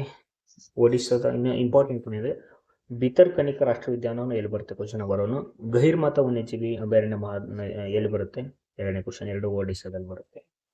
ಉಪ್ಪು ನೀರಿನ ಮೊಸಳೆ ಅಂದ್ರೆ ಸಾಲ್ಟ್ ಟರ್ಟಲ್ ಅಂತ ಕರೀತಾರೆ. ವಿಶ್ವದ ಅತಿ ದೊಡ್ಡ ಮತ್ತು ಭಾರವಾದ ಜೀವಂತ ಸರೀಸೃಪವಾಗಿದ್ದು ಪರಭಕ್ಷಕವಾಗಿದೆ. ಇದನ್ನು ನದಿ ಮುಖಜ ಮೊಸಳೆ ಅಥವಾ ಇಂಡೋಪೆಸಿಫಿಕ್ ಮೊಸಳೆ ಅಂತ ಕರೀತಾರೆ. ಎಲ್ಲೆಲ್ಲಿ ಕಂಡು ಬರ್ತಾವಪ್ಪ ಇವು? ಒಡಿಶಾ, ಪಶ್ಚಿಮ ಬಂಗಾಳ, ಸುಂದರ್ಬನ್, ಅಂಡಮಾನ್ ನಿಕೋಬಾರ್ ದ್ವೀಪಗಳಲ್ಲಿ ಪ್ರಾಥಮಿಕವಾಗಿ ಕಂಡು ಬರ್ತೈತಿ. ಆಮೇಲೆ ಏನಂದ್ರೆ ಇದು ಸಮುದ್ರಕ್ಕೆ ಹೊಂದ್ಕೊಂಡ್ಬಿಟ್ಟಿದ್ದಾವಂತೆ. ಉಪ್ಪು ವಿಸರ್ಜನಾ ಗ್ರಂಥಿಗಳನ್ನು ಹೊಂದ್ಕೊಂಡಿದ್ದಾವೆ ಅಂದ್ರೆ ಇದು ಸಮುದ್ರ ಉಪ್ಪು ನೀರಿನ ಪರಿಸರ ಇಷ್ಟ ಹೊಂದಿಕೊಳ್ತದೆ. ಈ ಪ್ರಭೇದ ಪೆಸಿಫಿಕ್ ಪ್ರದೇಶದ ಮ್ಯಾಂಗ್ರೋವ್ ನದಿ ಮುಖಜಗಳಲ್ಲಿ ಬರ್ತಾವೆ. ಪೆಸಿಫಿಕ್ ಪ್ರದೇಶ ಆಗಿರ್ಬೋದು. ನಮ್ಮಲ್ಲಿ ಮ್ಯಾಂಗ್ರೋವ್ ಎಲ್ಲ ಪಶ್ಚಿಮ ಬಂಗಾಳದೆಲ್ಲ ಸುಂದರ್ಬನ್ಸ್ ಎಲ್ಲ ಕಂಡು ಬರ್ತಾವಲ್ಲ, ಸೊ ಅಲ್ಲಿ ಇವು ಕಂಡು ಬರ್ತಾವೆ. ಇಂಪಾರ್ಟೆಂಟ್ ಇದು 2 ಹೇಳಿದೆ. 2020 ಆಮೆ ಹಾದಿ ಅಭಿವೃದ್ಧಿ ಪ್ರಸ್ತಾಪ. ಈ ಆಮೆಗಳು ಎಲ್ಲಿ ಒಡಿಶಾದಲ್ಲೆಲ್ಲ ಕಂಡು ಬರ್ತಾವಲ್ಲ ಅಲ್ಲಿ ಅವನ್ನ ಅಲಿವ್ ರಿಡ್ಲೆ ಆಮೆಗಳನ್ನು ನಾವು ಡೆವಲಪ್ ಮಾಡಬೇಕು ಅಂತ ಹೇಳ್ಬಿಟ್ಟು ಪ್ರಸ್ತಾವ ಬಂದಿದೆ. ಪ್ರಪಂಚದಲ್ಲಿ ಕಂಡುಬರುವ ಎಲ್ಲ ಸಮುದ್ರ ಆಮೆಗಳಲ್ಲಿ ಚಿಕ್ಕದಾಗಿ ಮತ್ತು ಹೇರಳವಾಗಿ ಅರಿಬಾಡ ಎಂದು ಕರೆಯಲ್ಪಡುವ ವಿಶಿಷ್ಟ ಸಾಮೂಹಿಕ ಗೂಡು ಕಟ್ಟುವಿಕೆ ಸದಸ್ಯವಾಗಿದೆ. ಸಾವಿರಾರು ಹೆಣ್ಣು ಆಮೆಗಳು ಒಂದೇ ಕಡತಲ್ಲಿ ಮೊಟ್ಟೆಗಳಲ್ಲೂ ಒಟ್ಟಿಗೆ ಬರ್ತಾವಂತ. ಇಲ್ಲಿ ಇದು ಅರಿಬಾಡ ಅಂತ ಎಂದು ಗೂಡು ಕಟ್ತಾರಂತೆ. ಇವು ಯಾವ ಅಲಿವ್ ರಿಡ್ಲೆ ಆಮೆಗಳು ನೀವೆಲ್ಲ ನೋಡ್ತಿರ್ತಾರೆ ನ್ಯೂಸಲ್ಲಿ. ಈ ಒಡಿಶಾದೆಲ್ಲ ಕರಾವಳಿ ತೀರದಲ್ಲಿ ತುಂಬಾ ಆನೆಗಳು ಆ ತೀರಗಳೆಲ್ಲ ಬಂದ್ಬಿಡುತ್ತೆ. ಅದನ್ನೆಲ್ಲ ಪೇಪರ್ ನ್ಯೂಸಲ್ಲೆಲ್ಲ ನೋಡಿದ್ರಿ. ಅದ್ರ ಬಗ್ಗೆ ಕೇಂದ್ರ ಮೃಗಾಲಯ ಪ್ರದೇಶಕ್ಕೆ 34ನೇ ಸಂಸ್ಥಾಪನಾ ದಿನಾಚರಣೆ. 1972 ವನ್ಯಜೀವಿ ಸಂರಕ್ಷಣೆ ಕಾಯ್ದೆ, ಇದು important. Central zoo authority of India ಯಾವಾಗ ಸ್ಟಾರ್ಟ್ ಆಯಿತು? 1992 ಫೆಬ್ರವರಿ 3. ಏನು ಉದ್ದೇಶ? ಪರಿಸರ ರಕ್ಷಣೆ, ಹವಾಮಾನ ಸಚಿವರ ಶಾಸನಬದ್ಧ ಸಂಸ್ಥೆ. ದೇಶದ ಶ್ರೀಮಂತ ಜೀವ ವೈವಿಧ್ಯತೆ ಸಂರಕ್ಷಣೆ, ವಿಶೇಷವಾಗಿ ಪ್ರಾಣಿಗಳ ರಾಷ್ಟ್ರೀಯ ಪ್ರಯತ್ನಕ್ಕೆ ಪೂರ್ವಕವಾಗಿ ಬಲಪಡಿಸಲು ಪ್ರಾಧಿಕಾರವನ್ನು ಸ್ಥಾಪಿಸಲಾಗಿದೆ. ಇದು ಇಂಪಾರ್ಟೆಂಟ್ ಅಷ್ಟೇ. ಯಾವ ಸ್ಥಾಪನೆ ಆಯ್ತು ಅನ್ನೋದು. ಪಶ್ಚಿಮ ಘಟ್ಟದ ಹೊಸ ಪ್ರಭೇದದ ಏಡಿ ಪತ್ತೆ ಗಟಿಯಾನ ತೃತೀಯಾರ. ಇಷ್ಟೇ ಇಂಪಾರ್ಟೆಂಟು. ಪಶ್ಚಿಮ ಘಟ್ಟದಲ್ಲಿ ಒಂದು ಪತ್ತೆ ಆಗಿದೆ ಏಡಿ, ಅದರ ಹೆಸರೇನು? ಹೆಸರಿಟ್ಟರು ಗಟಿಯಾನ ತೃತೀಯಾರಂ ಅಂತ ಹೆಸರಿಟ್ಟಿದ್ದಾರೆ. ಇದು ದೇಶದಲ್ಲಿ ಕಂಡುಬರುತ್ತದೆ 77ನೇ ಏಡಿಯ ಪ್ರಭೇದ, 14ನೇ ಹೊಸ ಏಡಿ ಪಶ್ಚಿಮ ಘಟ್ಟದಲ್ಲಿ ಕಂಡುಬರುತ್ತದೆ. ದೇಶದಲ್ಲಿ 77. ಅಭಿವೃದ್ಧಿ ಹೆಸರಲ್ಲಿ ಅಪಾಯದಲ್ಲಿರೋ ಆಗುಂಬೆ ನೋಡಿಕೊಳ್ಳಿ ಸ್ವಲ್ಪ. ಅದು ಹೆಸರು ನಾವು ಏನು ಡೆವಲಪ್ಮೆಂಟ್ ಮಾಡ್ತೀವಿ ಅಂತ ಹೇಳಿ ಅದನ್ನು ಹಾಳು ಮಾಡ್ತಿದ್ದಾರೆ ಅಂತ, ಅದಕ್ಕೋಸ್ಕರ ಅದು. ಲಂಡನ್ ಥೇಮ್ಸ್ ನದಿ ಕೆಳಗಿರೋ ಸುರಂಗವು ರೋತರ್ ಹಿತೆ ಮತ್ತು ಮ್ಯಾಪಿಂಗ್ನ ಸಂಪರ್ಕಿಸುತ್ತದೆ. ನದಿ ಎಲ್ಲಿಂದ ಎಲ್ಲಿಗೆ? ರೋತರ್ ಹಿತೆ ಮತ್ತು ಮ್ಯಾಪಿಂಗ್ನ ಸಂಪರ್ಕಿಸುತ್ತದೆ. ನದಿ ಕೆಳಗೆ ಸಂಚಾರ ಯೋಗ್ಯ ಸುರಂಗ ನಿರ್ಮಿಸಿದ ಜಗತ್ತಿನ ಮೊಟ್ಟ ಮೊದಲ ಯೋಜನೆ 1825 ಅದು 45 ಕುದುರೆ ಗಾಡಿಗೆ ನಿಜಗೊಳಿಸಿ ಸುರಂಗವನ್ನು ನಂತರ ಪಾದಚಾರಿಗಳು ಬಳಸಿದ್ರು. ರೈಲು ಸುರಂಗ ಪರಿವರ್ತನೆ ಮಾಡಿದೆ ಅಂತ ನದಿಗಳ. ನೆಕ್ಸ್ಟ್ ಬಂದ್ಬಿಟ್ಟು ಮುಳ್ಳಯ್ಯನಗಿರಿ ಪರ್ವತ ಚಿಕ್ಕಮಗಳೂರು ತಾಲೂಕಿನಲ್ಲಿದೆ. ಇದನ್ನು ಚಂದ್ರದ್ರೋಣ ಬೆಟ್ಟ ಶ್ರೇಣಿಯಲ್ಲಿ ಕಂಡುಬರುತ್ತದೆ. ಇದು ಎತ್ತರವಾದ ಶಿಖರ. ಇಲ್ಲಿ ಪೊಲೀಸ್ ರೇಡಿಯೋ ರಿಲೇ ಕೇಂದ್ರ ಕೂಡ ಇಲ್ಲಿ ಇದೆ. ಮುಳ್ಳಯ್ಯನಗಿರಿಯಲ್ಲಿ ವೇಗೋತಿದೆ. ಅದು highest peak of Karnataka, lowest ಅದು ಭೀಮೇಶ್ವರ ಕಣಿವೆ ಶಿವಮೊಗ್ಗದಲ್ಲಿ ಕಂಡುಬರುತ್ತೆ. ನೆಕ್ಸ್ಟ್ ಮೈಸೂರು ಸೆಂಟ್ರಲ್ ಸೋಪ್ ರಾಯಭಾರಿ ತಮ್ಮನ್ನ ಏನಿದಾರಲ್ಲ 2 ವರ್ಷದವರೆಗೂ ಸುಮ್ಮನೆ ಅಲ್ಲ, ಅಮೌಂಟ್ ಕೊಟ್ಟಿದ್ದಾರೆ, ಅವ್ರಿಗೆ 4 ಕೋಟಿ ಕೊಟ್ಟಿದ್ದಾರೆ. ಅವರು ಪ್ರಚಾರ ಏನು ಇವ್ರು ಮಾಡೋದ್ರಿಂದ ಏನಾಗುತ್ತೆ ಸರ್? ಇವರು ಬಳಸ್ತಾರಲ್ಲ ಗೊತ್ತಿಲ್ಲ, ಬಳಸ್ತೀವಿ ಅಂತ ಪ್ರಚಾರ ಮಾಡ್ತಿರ್ತಾರಲ್ಲ, ಅದರಿಂದ ಇನ್ಫ್ಲೂಯೆನ್ಸ್ ಆಗಿ ಇವ್ರ ಫಾಲೋವರ್ಸು ತುಂಬ ಜನ ತಗೊತಾರೆ, ಅಷ್ಟಕ್ಕೋಸ್ಕರ ಮಾಡಿರ್ತಾರೆ. ಆಮೇಲೆ ಬೆಂಗಳೂರು ಹಾಲು ನಂದಿನಿ ಉತ್ಪನ್ನಗಳ ಪ್ರಚಾರಕ್ಕಾಗಿ ಬಮೂಲ್ ಇದೆಯಲ್ಲ ಸುಧಾರಾಣಿ ಅವರು ಆಕೆ ಆಗಿದ್ದಾರೆ. ಅಂದರೆ ಇವರು ಕೂಡ ಪ್ರಚಾರ ರಾಯಭಾರಿಗೆ ಅಮೌಂಟ್ ಮಾಡಿರ್ತಾರೆ. ಇದಕ್ಕಿಂತ ಮುಂಚೆ ಪುನೀತ್ ರಾಜ್ಕುಮಾರ್ ಅವರು ಇದ್ರು, ಅವರು ಯಾವುದೇ ಅಮೌಂಟ್ ತಗೊಳ್ಳಿದ್ದಂಗೆ ಪ್ರಚಾರ ಮಾಡಿದ್ರು. ಅದಾದ ನಂತರ ಸಚಿನ್ ತೆಂಡೂಲ್ಕರ್ ವಿಶ್ವಸಂಸ್ಥೆಯ ರಸ್ತೆ ಸುರಕ್ಷತೆ ಜಾಗತಿಕ ಚಾಂಪಿಯನ್. ಇಂಪಾರ್ಟೆಂಟ್ ಏನಂದ್ರೆ ನಮ್ಮದು UN ಗ್ಲೋಬಲ್ ಇದೆಯಲ್ಲ ವಿಶ್ವಸಂಸ್ಥೆ. ಸೊ ಇವ್ರೇನು ಮಾಡ್ತಿದ್ದಾರೆ ಅಂದರೆ ಸಚಿನ್ ತೆಂಡೂಲ್ಕರ್ ನಿಮ್ಮದು UN global road safety champion. ಅಂದರೆ ಇವ್ರನ್ನ ರಾಯಭಾರಿಯಾಗಿ ನೇಮಕ ಅವ್ರು ಏನು ಹೇಳ್ತಾರೆ ಅಂದರೆ, ನೀವು ಸಂಚಾರ ನಿಯಮಗಳನ್ನ ಪಾಲನೆ ಮಾಡಿ, ಸೀಟ್ ಬೆಲ್ಟ್ ಹಾಕೊಳ್ಳಿ, ಹೆಲ್ಮೆಟ್ ಧರಿಸಿ, ಮತ್ತು ಜವಾಬ್ದಾರಿಯುತ ಚಲನಾಭ್ಯಾಸಗಳನ್ನ ಅಳವಡಿಸ್ಕೊಳ್ಳಿ ಅಂತ ಹೇಳ್ತಾರೆ. ಸೊ ದಟ್ ಫಾಲೋವರ್ಸ್ ಇದು ಒಂದು ಈ ಥರ ಅನ್ನೋದ್ರಿಂದ ಒಂದು ಜಾಗೃತಿ ಮೂಡಿಕೆ ವರ್ಲ್ಡಲ್ಲಿ ಅವರು ವರ್ಲ್ಡ್ ಫೇಮಸ್ ಇದ್ದಾರೆ. ಸೊ ದಟ್ ಜಾಗೃತಿ ಮೂಡುತ್ತಂತ ಇವ್ರು ನೇಮಕ ಮಾಡಿದ್ದಾರೆ. ಆಮೇಲೆ ನಿಧಿ ಚಿಬ್ಬಾರನ್ ಅವ್ರನ್ನ ನೀತಿ ಆಯೋಗ CEO ಮಾಡಿದರೆ 3 ವರ್ಷ ಅಧಿಕಾರಾವಧಿ. ಉತ್ತರ ಕೊರಿಯಾ ಹೋದ ವರ್ಕರ್ಸ್ ಪಾರ್ಟಿಗೆ ಕಿಮ್ ಮರು ಆಯ್ಕೆ. ಕಿಮ್ ಏನಿದಾರಪ್ಪ ಮತ್ತೆ ಆಯ್ಕೆ ಆಗಿದ್ದಾರೆ ಅಂತ ನೋಡಿ ಉತ್ತರ ಕೊರಿಯಾದಲ್ಲಿ. ಸ್ವಾನ್ ಸಲಹಾ ಸಮಿತಿ ಗ್ಲೋಬಲ್, ಅದು ಅಡ್ವೈಸರಿ ಗ್ರೂಪ್, ಅದಕ್ಕೆ ನಮ್ಮ ರಾಮ್ ಪ್ರಸಾದ್ ಮನೋಹರ್ ಇವರು ಬೆಂಗಳೂರು ಜಲಮಂಡಲದ ಅಧ್ಯಕ್ಷರವರು ಆಯ್ಕೆ ಆಗಿದ್ದಾರೆ ಅಂತ. ಯಾಕೆಂದರೆ ಇವರು ಕೃತಕ ಬುದ್ಧಿ ಮತ್ತು ದತ್ತಾಂಶ ಉಪಕ್ರಮಗಳನ್ನು ಬೆಂಗಳೂರಲ್ಲಿ ನೀರು ವೇಸ್ಟ್ ಆಗದೆ ನೋಡಿಕೊಂಡ್ರು. ಅದಕ್ಕೋಸ್ಕರ ಗ್ಲೋಬಲ್ ಅಡ್ವೈಸರಿ ಗ್ರೂಪ್ ಅಂತ ಅದರ ಹೆಸರು ಸ್ವಾನ್. ಆ ಸಮಿತಿಗೆ ಇವರು ಆಯ್ಕೆ ಆಗಿದ್ದಾರೆ. ಯಾಕೆ ಆಯ್ಕೆ ಆಗಿದ್ರು? ಇವರು ಕೃತಕ ಬುದ್ಧಿ ಮತ್ತು ಆಮೇಲೆ ನೀರು ಎಲ್ಲಿ ವೇಸ್ಟ್ ಆಗಿದ್ದಂಗೆ ಅದನ್ನು ಹೆಂಗೆ ಮೇಂಟೈನ್ ಮಾಡಬೇಕು ಅಂತ ಇವರು ಬೆಂಗಳೂರಲ್ಲಿ ಜಾರಿಗೆ ತಗೊಂಡು ಅದಕ್ಕೋಸ್ಕರ ಆಯ್ಕೆ ಆಗಿದ್ದಾರೆ. ಭಾರತದಲ್ಲಿ ಮಹಿಳೆಯರಿಗೆ ಜಾರಿಗಳು ವಿವಿಧ ಯೋಜನೆಗಳನ್ನು ನೋಡ್ರಪ್ಪ. ಯಾಕೆ ಮಹಿಳೆಯರಿಗೆ ತಗೊಂಡ್ಬರ್ತಿದ್ದಾರೆ ಅಂದರೆ ಒಂದು 50%ಗಿಂತ ಜಾಸ್ತಿ ಓಟುಗಳಿದ್ದವು. ಸೊ ದಟ್ ಅದಕ್ಕೋಸ್ಕರ ಇವರು ಜಾರಿಗೆ ತಗೊಂಡು. ನೆಕ್ಸ್ಟ್ ವಿವಿಧ ರಾಜ್ಯಗಳು ಮತ್ತು ಯೋಜನೆ ಹೆಸರುಗಳನ್ನು ನೋಡ್ಕೊಳ್ಳಿ. ಗೃಹಲಕ್ಷ್ಮಿ 2000 ಬರ್ತಾ ಇದೆ. ನಮಗಿಂತ ಜಾಸ್ತಿ ಜಾರ್ಖಂಡ್ನ ಮೈ ಸಮ್ಮಾನ್ ಅಂತ ಕೊಡ್ತಾ ಇದ್ದಾರೆ, ಮತ್ತು ತೆಲಂಗಾಣ ಕೊಡ್ತಾವ್ರೆ. ಅದಾದ ನಂತರ ಇಂಪಾರ್ಟೆಂಟು ದೆಹಲಿಯಲ್ಲಿ ಇತ್ತೀಚೆಗೆ ದೆಹಲಿ ಮಹಿಳಾ ಸಮೃದ್ಧಿ ಯೋಜನೆ ದೆಹಲಿ ವಾರ್ಷಿಕ 3 ಲಕ್ಷಕ್ಕಿಂತ ಕಡಿಮೆ ಆದಾಯ ಹೊಂದಿರುವ ಕುಟುಂಬದ ಮಹಿಳೆಯರಿಗೆ ಮಾಸಿಕ 2000 ನೀಡ್ತಿದ್ದಾರೆ. ಅದರ ಹೆಸರು ಮಹಿಳಾ ಸಮೃದ್ಧಿ ಯೋಜನೆ. ಯಾರು? ದೆಹಲಿ ರೇಖಾ ಗುಪ್ತಾ. ಯಾರು? CM. 2015 ಜನವರಿ 22 ನರೇಂದ್ರ ಮೋದಿ ಅವರು ಬೇಟಿ ಬಚಾವೋ ಬೇಟಿ ಪಢಾವೋನ ಕಾರ್ಯಕ್ರಮ ಜಾರಿಗೆ ತಗೊಂಡ್ಬಂದರು. ಮಹಿಳೆಯರ ರಕ್ಷಣೆ ಮಾಡಿ, ಮಕ್ಕಳನ್ನು ರಕ್ಷಣೆ ಮಾಡಿ, ಮಕ್ಕಳನ್ನು ಓದಿಸಿ. ಈ ಕಾರ್ಯಕ್ರಮ ಇಲ್ಲಿ ಹರಿಯಾಣದ ಪಾಣಿಪತ್ತಲ್ಲಿ ಉದ್ಘಾಟನೆ ಮಾಡಿದರು. ಅದಾಂತರ ಸುಕನ್ಯಾ ಸಮೃದ್ಧಿ ಯೋಜನೆ ಕೂಡ ಅಲ್ಲಿ ಜಾರಿಗೆ ತಗೊಂಡ್ಬರ್ತಾರೆ. ಇಂಪಾರ್ಟೆಂಟು ಬೇಟಿ ಬಚಾವೋ ಬೇಟಿ ಪಢಾವೋ ಯಾವಾಗ? 2015. ಕಂಜರ್ XIII ಅಂದರೆ ಅಸ್ಸಾಂನ ಸೋನಾಪುರ್ ಜಿಲ್ಲೆಯ ಮಿಸೋರಿಯಲ್ಲಿ ನಡೆಯಿತು. ಯಾವ್ಯಾವ? ಭಾರತ ಮತ್ತು ಕಿರ್ಗಿಸ್ತಾನ. ಕಂಜರ್ ಅನ್ಬಿಟ್ಕೊಳ್ಳಿ, ಕೇಳ್ತಾನೆ ಇದನ್ನು, ಭಾರತದಲ್ಲಿ ನಡೆದಿರೋದ್ರಿಂದ. ಇದನ್ನು ವಿಶೇಷ ಪಡೆಗಳ ಪರಸ್ಪರ ಕಾರ್ಯಸಾಧ್ಯತೆಯನ್ನೆಲ್ಲ ಯೂಸ್ ಮಾಡ್ಕೋಬಹುದು ಈ ಭಯೋತ್ಪಾದನೆ ಸಂದರ್ಭದಲ್ಲಿ. ಅದಾಂತರ ಬಿಲ್ಡಿಂಗ್ ಕೈನ್ಸ್, ಪರ್ವತ ಕರಕುಶಲ ಅಭ್ಯಾಸ ಅದು ಮಾಡ್ತಾರೆ. 2015 ಮಾಡ್ತಿದ್ದಾರಂತೆ. ಭಾರತ ಮತ್ತು ಕಿರ್ಗಿಸ್ತಾನಲ್ಲಿ ಪರ್ಯಾಯ ಯೋಜನೆ ಅಂದರೆ ಈ ವರ್ಷ ನಮ್ಮ ಭಾರತದಲ್ಲಿ ಇದೆಯಾ, ನೆಕ್ಸ್ಟ್ ಒಂದು ಬಂದ್ಬಿಟ್ಟು ಅಲ್ಲಿ ಎಲ್ಲಿ ಕಿರ್ಗಿಸ್ತಾನದಲ್ಲಿ ಮಾಡ್ತಾರೆ. ಇಂಪಾರ್ಟೆಂಟ್ ಏನಂದರೆ ಭಾರತ ಮತ್ತು ಇದು ಕಂಜರ್ XIII ಏನಿದೆ XIII ಇದು ಎಲ್ಲೆಲ್ಲಿ ನಡೆಯುತ್ತಪ್ಪ ಅಂದರೆ ಎಲ್ಲಿ ಭಾರತ ಮತ್ತು ಕಿರ್ಗಿಸ್ತಾನದಲ್ಲಿ ಮಾತ್ರ ನಡೀತೆ. ಇವೆರಡು ದೇಶಗಳು ಭಾಗವಹಿಸುತ್ತವು. ಯಾವ್ದು ಉದ್ದೇಶ ಅಂದರೆ ಇದಾದ ನಂತರ ಈ ಭಯೋತ್ಪಾದನೆಯ ಸಂದರ್ಭದಲ್ಲಿ ಯಾವ ರೀತಿ ರಕ್ಷಣೆ ತಗೋಬೋದು ಅನ್ನೋದ್ರ ಬಗ್ಗೆ ಎರಡೂ ದೇಶ ತಮ್ಮ ತಮ್ಮ ಟೆಕ್ನಾಲಜಿನ ಇಲ್ಲಿ ತೋರ್ಪಡಿಸ್ತವು. ಭಾರತೀಯ ಸೇನೆ ಮತ್ತು ITBP Indo Tibetan border security force ಏನಿದೆಯಲ್ಲ, ಅದು ಒಂದು ಅಗ್ನಿ ಪರೀಕ್ಷೆ ಅನ್ನೋದು ಒಂದು ಸ್ಟಾರ್ಟ್ ಮಾಡ್ಕೊಂಡಿದ್ದೇವಂತೆ. ಅರುಣಾಚಲ ಪ್ರದೇಶದ ಸಿಯಾಂಗ್ ಜಿಲ್ಲೆಯಲ್ಲಿ ಒಂದು ಬಾರ್ಡರ್ ಸ್ಟೇಟ್ ಅಲ್ಲಿ ಸ್ಟಾರ್ಟ್ ಮಾಡಿರುವಂತೆ. ಕೇಳಬಹುದು ಅಗ್ನಿ ಪರೀಕ್ಷೆ ಯಾವೆರಡು ಸೇನಾ ಯಾವ ಮಾಡಿದೆ ಅಂದ್ರೆ ITBP ಮತ್ತು ಭಾರತೀಯ ಸೇನೆ. ಇದೊಂದು ಬ್ರಿಕ್ಸ್ ಪ್ಲಸ್ ನೇವಲ್ ಎಕ್ಸರ್ಸೈಸ್. ಇದಕ್ಕೆ ಭಾರತಕ್ಕೆ ಕರೀತಾರಂತ ಇವರು. ಬಂದ್ರಪ್ಪ ನೀವು ವೀಕ್ಷಕ ರಾಷ್ಟ್ರವಾಗಿ ಭಾಗವಹಿಸಿ ಅಂತ. ಅವ್ರು ಭಾರತ ಹೇಳ್ತಂತೆ ಈ ನಾವು ವೀಕ್ಷಕ ರಾಷ್ಟ್ರ ಎಲ್ಲ ಭಾಗವಹಿಸೋಕೆಲ್ಲ ಬೇಕಿದ್ರೆ ಡೈರೆಕ್ಟ್ ಭಾಗವಹಿಸ್ತೇವೆ, ಅದರಲ್ಲೇನೆ ನೋಡೋಕ್ಕೆಲ್ಲ ನಿಂತು ಬರೋದಲ್ಲ ಅಂತ ಹೇಳಿ ಭಾರತ ಹೋಗಲ್ಲ. ಯಾವ ದೇಶ ಭಾಗವಹಿಸ್ತವೆ ಅಂದರೆ ಚೀನಾ, ರಷ್ಯಾ, ಇರಾನ್ ಮತ್ತು UAE ಭಾಗವಹಿಸ್ತದೆ. ಇದು ಬೇಡ, ಕರೆದಿಲ್ಲ ಅಂದ್ರೆ ಎಕ್ಸಾಮ್ ಕೇಳಲ್ಲ ಅದನ್ನ. ಆಮೇಲೆ ಬ್ರಿಕ್ಸ್ನ ಒಕ್ಕೂಟದ ರಾಷ್ಟ್ರಗಳು. ಇದು ಬ್ರಿಕ್ಸ್ನ ಒಕ್ಕೂಟದ ರಾಷ್ಟ್ರಗಳು. ಬ್ರಿಕ್ಸ್ ಎಂಬುದು ಆರಂಭದಲ್ಲಿ ಬ್ರೆಜಿಲ್, ರಷ್ಯಾ, ಭಾರತ, ಚೀನಾ ಮತ್ತು ದಕ್ಷಿಣ ಆಫ್ರಿಕಾ ದೇಶ ಒಳಗೊಂಡಿದೆ. ಈ ಬ್ರಿಕ್ಸ್ ಏನಿದೆಯಲ್ಲ ಇದು ಇಂಪಾರ್ಟೆಂಟ್. ಇದರಲ್ಲಿ ಇದು ಬ್ಯಾಡ್, ಏನು ಕೇಳಲ್ಲ ಪಕ್ಕ. ಬ್ರಿಕ್ಸ್ ಏನಿದೆ ಇದನ್ನ ನೀಟಾಗಿ ನೋಡ್ಕೊಂಬಿಡಿ. ಉದಯೋನ್ಮುಖ ಆರ್ಥಿಕತೆಗಳ ಒಕ್ಕೂಟ ಇದು. ಅರ್ಥ ಆಗ್ತಿದೆಯಾ? ನೆಕ್ಸ್ಟು ಮುಳ್ಳಯ್ಯನಗಿರಿ ಗೊತ್ತು, ಚಂದ್ರವನ ಪರ್ವತ ನಿಮಗೆಲ್ಲ ಗೊತ್ತಿದೆ. ಶಿವಮೊಗ್ಗ ಜಿಲ್ಲೆ ಭೀಮೇಶ್ವರ ಯಾವಾಗಲೂ ಹೇಳಿದೆ. ವಾಯುಶಕ್ತಿ ರಾಜಸ್ಥಾನದ ಪೋಖ್ರಾನ್ ಏನಿದೆಯಲ್ಲ, ವಾಯುಪಡೆ ವರ್ಷದ ಅತಿ ದೊಡ್ಡ ವಾಯುಪಡೆ ಏನಿದೆಯಲ್ಲ ರಾಜಸ್ಥಾನ ಪೋಖ್ರಾನ್ನಲ್ಲಿ ತನ್ನ ಸಮರಾಭ್ಯಾಸ ಮಾಡುತ್ತೆ. ಅಷ್ಟೇ ಇಂಪಾರ್ಟೆಂಟು. ಇಂಪಾರ್ಟೆಂಟ್ ಇದು. ಧರ್ಮ ಗಾರ್ಡಿಯನ್ ವ್ಯಾಯಾಮ ಯಾವೆರಡು ದೇಶಗಳ ಮಧ್ಯೆ, ಭಾರತ ಮತ್ತು ಜಪಾನ್ ಮಧ್ಯೆ ಎಲ್ಲಿ ನಡೆಯಿತು? ಉತ್ತರಾಖಂಡದ ಚೌಗಟ್ಟಿಯಲ್ಲಿ ನಡೀತು. ಇದು 7ನೇ ಆವೃತ್ತಿ. ಮಿಲಿಟರಿ ಸಹಯೋಗ ಏನು ಉದ್ದೇಶ? ಮಿಲಿಟರಿ ಸಹಯೋಗನ ಬಲಿಪಡಿಸ್ತೈತಿ.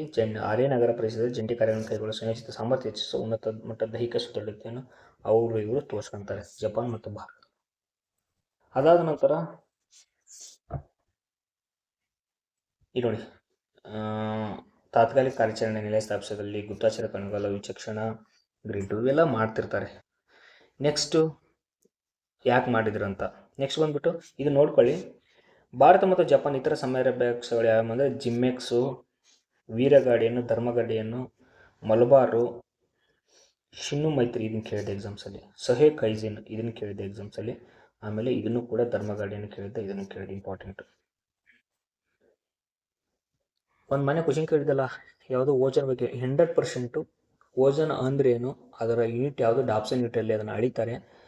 ಓಜನ್ ಯಾವ ಪದರದಲ್ಲಿದ್ದರೆ ಅದು ಕೆಟ್ಟದ್ದು, ಯಾವ ಪದರದಲ್ಲಿದ್ದರೆ ಅದು ಒಳ್ಳೆಯದು, ಅದನ್ನು ಹಾನಿ ಮಾಡುವಂತಹ ನೈಟ್ರೋಜನ್ನು ಇವೇನಿದಾವಲ್ಲ ಅದನ್ನು ಹಾನಿ ಮಾಡುವಂತಹ ಧಾತುಗಳು ಯಾವುದು, ಇದನ್ನು ನೀಟಾಗಿ ತಿಳ್ಕೊಳ್ಳಿ. ಅರ್ಥ ಆಗ್ತಿದೆಯಾ? ಮನೆ ಕೊಳಿದಲ್ಲ. ಓಜನ್ ಪದರ ವಾಯುಮಂಡಲದ ಸ್ಟ್ರಾಟೋಸ್ಫಿಯರ್ನಲ್ಲಿ ಕಂಡುಬರುತ್ತದೆ. ಸ್ಟ್ರಾಟೋಸ್ಫಿಯರ್ಲಿ ಕಂಡುಬರುತ್ತದೆ. ಅದೇ ಬಂದ್ಬಿಟ್ಟು ಟ್ರೋಪೋಸ್ಫಿಯರ್ಲಿ ಕಂಡು ಬಂದರೆ ಅದು ಹಾನಿಕಾರಕ. ಭಾರತೀಯ ನೌಕಾಪಡೆ ಮಿಲನ್ ವ್ಯಾಯಾಮ ವಿಶಾಖಪಟ್ಟಣಂ. ನೌಕಾಪಡೆ ಮಿಲನ್ ವ್ಯಾಯಾಮ ವಿಶಾಖಪಟ್ಟಣದಲ್ಲಿ ಮಾಡ್ತದಂತೆ. ಯಾಕೆ ಅಂದರೆ ಮಿಲನ್ ವಿಶಾಖಪಟ್ಟಣ ಎಲ್ಲಿ ಮಾಡ್ತದೆ ಅಂದರೆ ಕಡಲ ಪಾಲುದಾರಿಕೆ, ಪರಸ್ಪರ ತಿಳುವಳಿಕೆ, ನಂಬಿಕೆ ಪರ ಬೆಳೆಸುವುದು. ಇದನ್ನು ಭಾರತೀಯ ನೌಕಾಪಡೆ ಮಾಡ್ತದೆ ಅಂತೆ. ಟೋಟಲ್ ಆಗಿ 72 ದೇಶಗಳು ಭಾಗವಹಿಸ್ತದೆ, ಅಮೆರಿಕ, ರಷ್ಯಾ ಸೇರಿ. ಇದನ್ನು 2 ವರ್ಷಕ್ಕೊಮ್ಸತೆ ಭಾರತೀಯ ನೌಕಾಪಡೆ ಆಚರಿಸ್ತದೆ. ಇವರೆಲ್ಲರೂ ಬರ್ತಾರಂತೆ.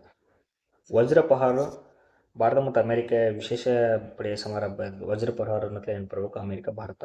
ಬಕ್ಲೋ ಹಾರ್ನ ವಿಶೇಷ ಪಡೆಗಳ ತರಬೇತಿ ಶಾಲೆ ಆರಂಭವಾಗಿದೆ. CRPF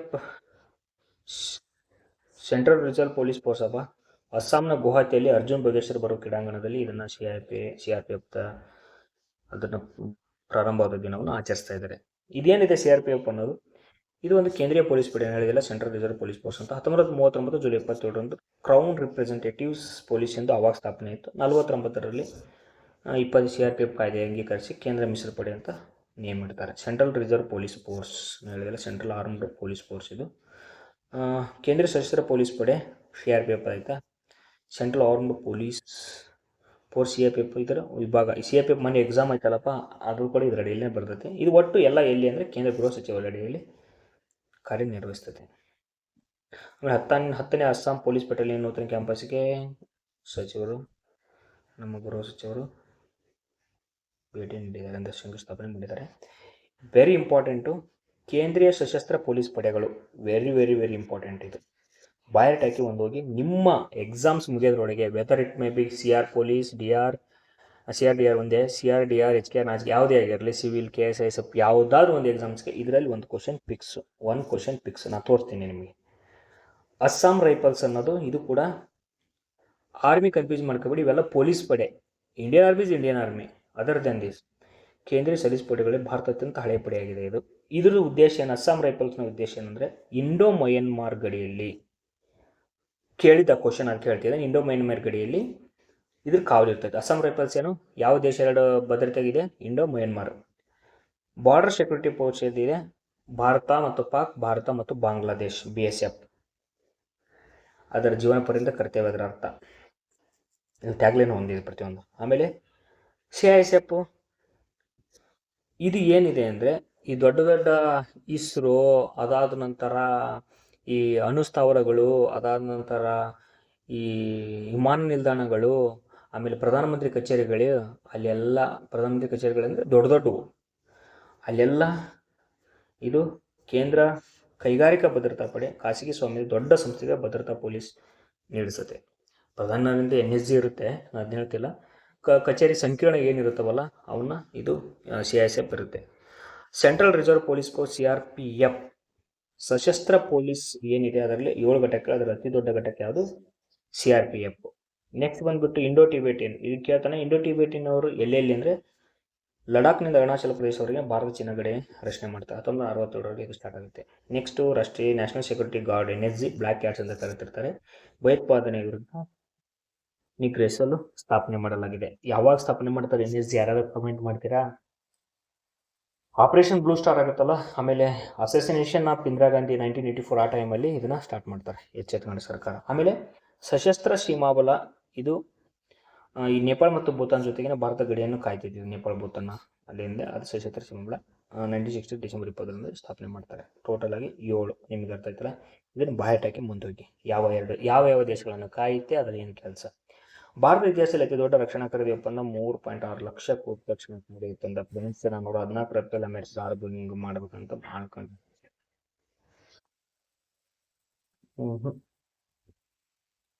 ನೌಕಾಪಡೆಗೆ ಸೇರ್ಪಡೆಯಾಗಲಿರುವ ಈಗಾಗಿದೆ ಅರಿದಮ್ 3ನೇ ಅಣುಶಕ್ತಿ ಚಾಲಿತ ಬ್ಯಾಲಿಸ್ಟಿಕ್ ಸಬ್ಮರೈನ್ INS ಅರಿದಮನ್ ಅಂತ. ಅಣುಶಕ್ತಿ ಚಾಲಿತವಾದ ನೀರಿನ ಆಳದಲ್ಲಿ ದೂರ ಸಾಗ್ತದೆ ಅಂತ. ಏನು ಅರಿಹಂತ ವರ್ಗದ ಪ್ರಮಾಣ? ಬ್ಯಾಲಿಸ್ಟಿಕ್ ಕ್ಷಿಪಣಿ ಜಂತರ್ನಾಯಕಗಳು INS Arihant, INS Arighat, INS Aridaman. Malabar exercise ನಿಮ್ಗೆ ಗೊತ್ತಿದೆ. ಭಾರತ, ಅಮೆರಿಕ, ಜಪಾನ್, ಆಸ್ಟ್ರೇಲಿಯಾ ದೇಶಗಳು ಭಾಗವಹಿಸುತ್ತವೆ. ಭಾರತ, ಅಮೆರಿಕ, ಜಪಾನ್, ಆಸ್ಟ್ರೇಲಿಯಾ ದೇಶಗಳು ಮಲಬಾರ್ ಎಕ್ಸರ್ಸೈಸ್ ಭಾಗವಹಿಸೋದು ಇಂಪಾರ್ಟೆಂಟ್. ಇದು ನೌಕಾ ಸಮರಾಭ್ಯಾಸ ಮಲಬಾರ್ ಅನ್ನೋದು. ಮಲಬಾರ್ ಅಂದ ತಕ್ಷಣ ನೆನಪು ಬರುತ್ತೆ. ಕ್ವಾಡ್ ರಾಷ್ಟ್ರಗಳನ್ನು ಅದು ಅವಾಗಲೇ ಹೇಳಿದೆ, ಎಕ್ಸಾಮಲ್ಲಿ ಕೇಳ್ಬಿಟ್ಟಿದ್ದಾನೆ ಮೊನ್ನೆ. ಸೊ ಇನ್ನೊಂದು ಸಾರಿ ಮತ್ತೆ ಕೇಳಿಸೋದಿದೆ, ಓದ್ಕೊಳ್ಳಿ. ಉತ್ತರ ಪ್ರದೇಶ್ ಮೀರತ್ನಲ್ಲಿ ಡ್ರೋನ್ಗೋಸ್ಕರ ಪ್ರತ್ಯೇಕವಾದ ಒಂದು ವೇ ಮಾಡ್ತಿದ್ದಾರಂತೆ. ಅದು 2110 ಮೀಟರ್, 2 ಕಿಲೋಮೀಟರ್ ಇದೆ ಅಂತೆ. 45 ಮೀಟರ್ ಅಗಲ ಇದೆ ಅಂತೆ. C-295, C-130 ದರ್ಜೆ ವಿಮಾನಗಳಿಗೆ ಇದು ಅನುಕೂಲ ಆಗುತ್ತೆ. ಅದಾಂತರ ಗಗನಯಾನ ಭೂಮಿ ತರುವ ಡ್ರೋನ್, ಪ್ಯಾರಾಚೂಟ್ ಪ್ರೊಟೆಕ್ಷನ್.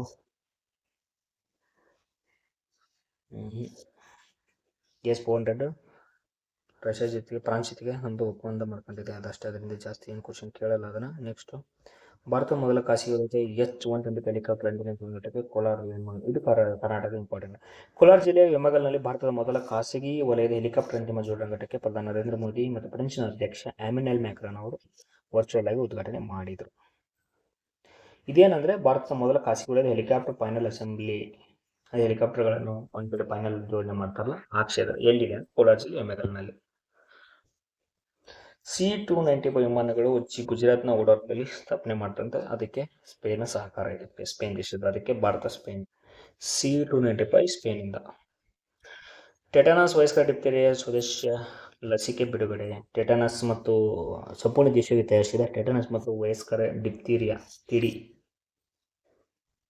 ಇದನ್ನ ಬಿಡುಗಡೆ ಮಾಡಿದಾರಂತೆ ಭಾರತೀಯ ದೇಶದ್ದು. India's first laser interferometer gravitational wave observatory LIGO start ಆಗಿದೆ ಅಂತ. ಇದನ್ನು ನೋಡ್ಕೊಳ್ಳಿ. Lego India's first. ಇದೇನಿದೆ ಅಂದರೆ ಹಿಂಗೋಲಿ ಜಿಲ್ಲೆ ಹೌದ್ ಪ್ರದೇಶದಲ್ಲಿ ಭಾರತ ಲೇಸರ್ ಇಂಟರ್ಫೆರೋಮೀಟರ್ ಗುರುತ್ವಾಕರ್ಷಣ ತರಂಗಣ ವೀಕ್ಷಣಾಲಯ ಸ್ಥಾಪನೆಯಾಗಿದೆ. ಕ್ವಶನ್ ಕೇಳೋ ಸಾಧ್ಯತೆ ಕಡಿಮೆ. ಬೋಧನ್ ಕೃತಕ ಬುದ್ಧಿಮತ್ತೆ IIT ಮದ್ರಾಸಿಂದ ಬೋಧನ್ ಅನ್ನೋದು ಒಂದು ಕೃತಕ ಬುದ್ಧಿ ಬಿಡುಗಡೆ ಆಗಿದೆ ಅಂತೆ. ಸಾಂಪ್ರದಾಯಿಕ ಜ್ಞಾನ ಡಿಜಿಟಲ್ ಗ್ರಂಥಾಲಯ ಭಾರತಕ್ಕೆ ಭೇಟಿ ನೀಡ್ತಾರಲ್ಲ ಬ್ರೆಜಿಲ್ನ ಅಧ್ಯಕ್ಷರು, ಅವಾಗ ಡಿಜಿಟಲ್ ಗ್ರಂಥಾಲಯ ಪ್ರವೇಶ ಒಪ್ಪಂದ ಎರಡೂ ಡಿಸೈಡ್ ಮಾಡ್ಕೊಂಡಿದ್ದ ಅಂತ ಮಾಡ್ಬೇಕಂತ. ಈ ಕ್ವಶನ್ ಕೇಳಲ್ಲಪ್ಪ.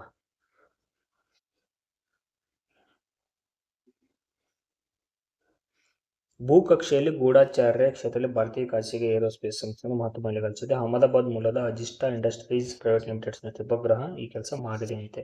ಗೂಢಚಾರ್ಯ ಮಾಡಕ್ಕೆ ಅಜಿಸ್ಟಾ ಅಂತ ಇದು ಪ್ರೈವೇಟ್ ಇದು ಭೂಕಕ್ಷೆಯಲ್ಲಿ ಗೂಢಚಾರ್ಯ ಕೆಲಸ ಮಾಡ್ತಾ ಇದೆ ಅಂತ. ಒಳ್ಳೆಯದು. PSLV C-65 ವೈಫಲ್ಯ ಆಗಿದೆ ಅಂತ ಹಾರಾಡ್ಬಿಟ್ಟು ಅದಕ್ಕೋಸ್ಕರ ವಿಜಯರಾಘವನ್ ಸಮಿತಿ ನೇಮಕ ಮಾಡ್ರಂತೆ. ಬೇಡ ಬಿಡಪ್ಪ.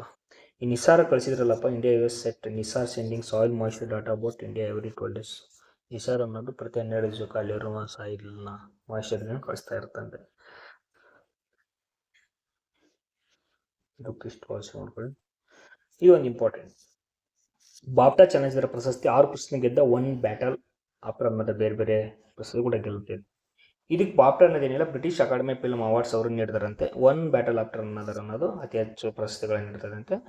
ಆಮೇಲೆ ಭಾರತದ ಮಣಿಪುರಿ ಚಿತ್ರ ಬೂಂಗ್ ಚಲನಚಿತ್ರ ಮಕ್ಕಳ ಮತ್ತು ಕೌಟುಂಬಿಕ ಚಲನಚಿತ್ರ ವಿಭಾಗದಲ್ಲಿ ಪ್ರಶಸ್ತಿ ಪಡೆದಿದೆ. ಇದು ಇಂಪಾರ್ಟೆಂಟ್. ಇದೇ ಟೋಟಲ್ ಆಗಿ ಇದು ಇಂಪಾರ್ಟೆಂಟ್.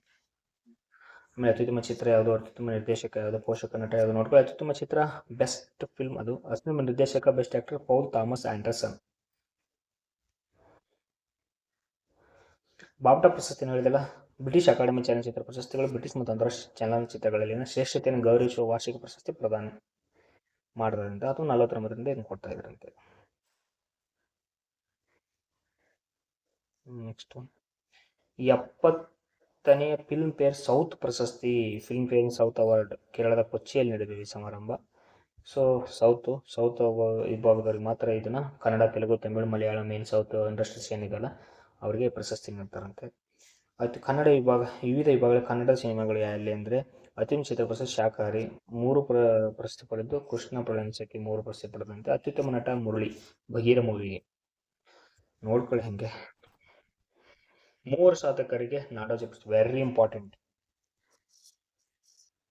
DG ರಾಮಕೃಷ್ಣ ವೈಚಾರಿಕ ಚಿಂತಕರು, ಪ್ರೊ ಸಿ ಮಹಾದೇವಪ್ಪ ಸಂಶೋಧಕರು, ಡಾ.ಸಿ ಸತ್ಯನ ಸಮಾಜ ಸೇವಕರು. ಈ ಮಹಾದೇವಪ್ಪ ಅವ್ರನ್ನ ಭೇಟಿಯಾಗಿದ್ವಿ, ಸಖತ್ ನಾಲೆಡ್ಜ್ ಇದೆ. ನೆಕ್ಸ್ಟು ಡಾಕ್ಟರ್ ಆಫ್ ಲಿಟರೇಚರ್ ಪದವಿಗೆ ಸಮಾನವಾಗಿರುತ್ತದೆ. ಯಾರು ಪ್ರಶಸ್ತಿ ನೀಡ್ತಾರೆ, ಯಾರಿಗೆ ನೀಡಿದ್ರೆ ಅಂತ ನೋಡಿದ್ರಿ. ಯಾರು ನೀಡ್ತಾರೆ ಅಂದರೆ ಹಂಪಿ ಕನ್ನಡ ವಿಶ್ವವಿದ್ಯಾಲಯ ಈ ಪ್ರಶಸ್ತಿನ ನೀಡುತ್ತೆ, ಕರ್ನಾಟಕ ಸರ್ಕಾರ ಅಲ್ಲ. ಅದಾದ ನಂತರ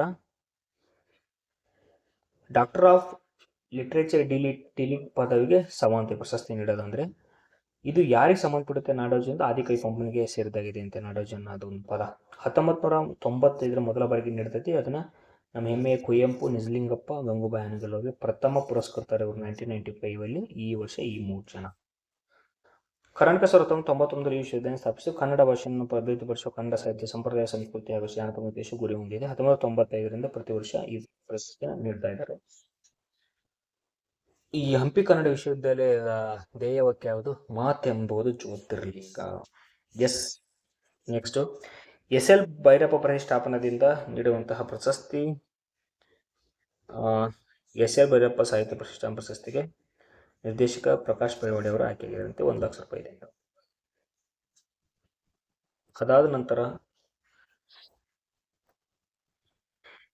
ರಣಜಿ ಟ್ರೋಫಿ ಟೂರ್ನಿ ಚಾಂಪಿಯನ್ ಆಗಿ ನಮ್ಮ ಜಮ್ಮು ಕಾಶ್ಮೀರ ಆಗುತ್ತೆ. ನಮ್ಮ ಕರ್ನಾಟಕ ಏನಿದೆ ರನ್ನರ್ ಅಪ್ ಆಗುತ್ತೆ ಅಂತ ನೋಡಪ್ಪ. ಇದು 91ನೇ ಆವೃತ್ತಿನ ರಣಜಿದು. ಜಮ್ಮು ಕಾಶ್ಮೀರದ ಇವನು ಯಾರಾಗಿದ್ದಪ್ಪ ಅಂದರೆ ನಾಯಕ ಫರಾಸ್ ಡೋಗ್ರಾ. ದೇವದತ್ ಪಡಿಕ್ಕಲ್ ನಮ್ಮ ಕರ್ನಾಟಕ ಮುನ್ನಡೆಸ್ತಾ ಇದ್ರು. ನಮ್ಮ ಕರ್ನಾಟಕ ಇದುವರೆಗೂ 9 ಬಾರಿ ಪ್ರಶಸ್ತಿನ ಗೆದ್ದಿದೆ. 8 ಬಾರಿ ಗೆದ್ದಿದೆ, 9ನೇ ಬಾರಿ ಗೆಲ್ಲೋದನ್ನ ಆಗಲಿಲ್ಲ. ಸೊ ದಟ್ 7 ಬಾರಿ ಇದು ರನ್ನರ್ ಅಪ್ ಆಯಿತು ಕರ್ನಾಟಕ. ಸೊ ಹೈಯೆಸ್ಟ್ ಮುಂಬೈ 42 ಪ್ರಶಸ್ತಿಗಳನ್ನು ಗೆದ್ದಿದೆ ಅಂತೆ. ಸೆಕೆಂಡ್ ಕರ್ನಾಟಕ. 7 ಕೋಟಿ ಇದು ಪ್ರಶಸ್ತಿ ಇದೆ ಅಂತೆ. ಅದಾದ ನಂತರ ಅಂದರೆ BCCIನಿಂದ 5 ಕೋಟಿ, ಜಮ್ಮು ಕಾಶ್ಮೀರ ಮುಖ್ಯಮಂತ್ರಿ ಒಮರ್ ಅಬ್ದುಲ್ ಸರ್ಕಾರ 2 ಕೋಟಿ ಕೊಡ್ತೈತೆ. ಟೋಟಲ್ 7 ಕೋಟಿ ಕರ್ನಾಟಕ ಸರ್ಕಾರಕ್ಕೆ. ಕರ್ನಾಟಕ ಇದಕ್ಕೆ ತಂಡಕ್ಕೆ 3 ಕೋಟಿ. ಅದು 5 ಕೋಟಿ 3 ಕೋಟಿ ನೆನ್ಪಿಟ್ಕೊಳ್ಳಿ.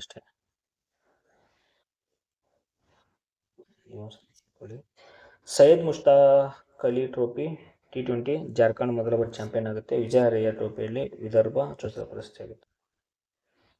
ಇದರಿಂದ 68ನೇ ರಾಷ್ಟ್ರೀಯ ಶೂಟಿಂಗ್ ಚಾಂಪಿಯನ್ಶಿಪ್ನಲ್ಲಿ ಮನು ಬಕರ್, ಸಿಮ್ರನ್ ಪ್ರೀತ್ ಕೌರ್ ಇಬ್ಬರಿಗೂ ಚಿನ್ನದ ಪದಕ. ಇವರು Manu Bakr senior, Simran Preeth Kaur junior ವಿಭಾಗದಲ್ಲಿ ಗೆದ್ದಿದ್ದಾರೆ ಅಷ್ಟೇ.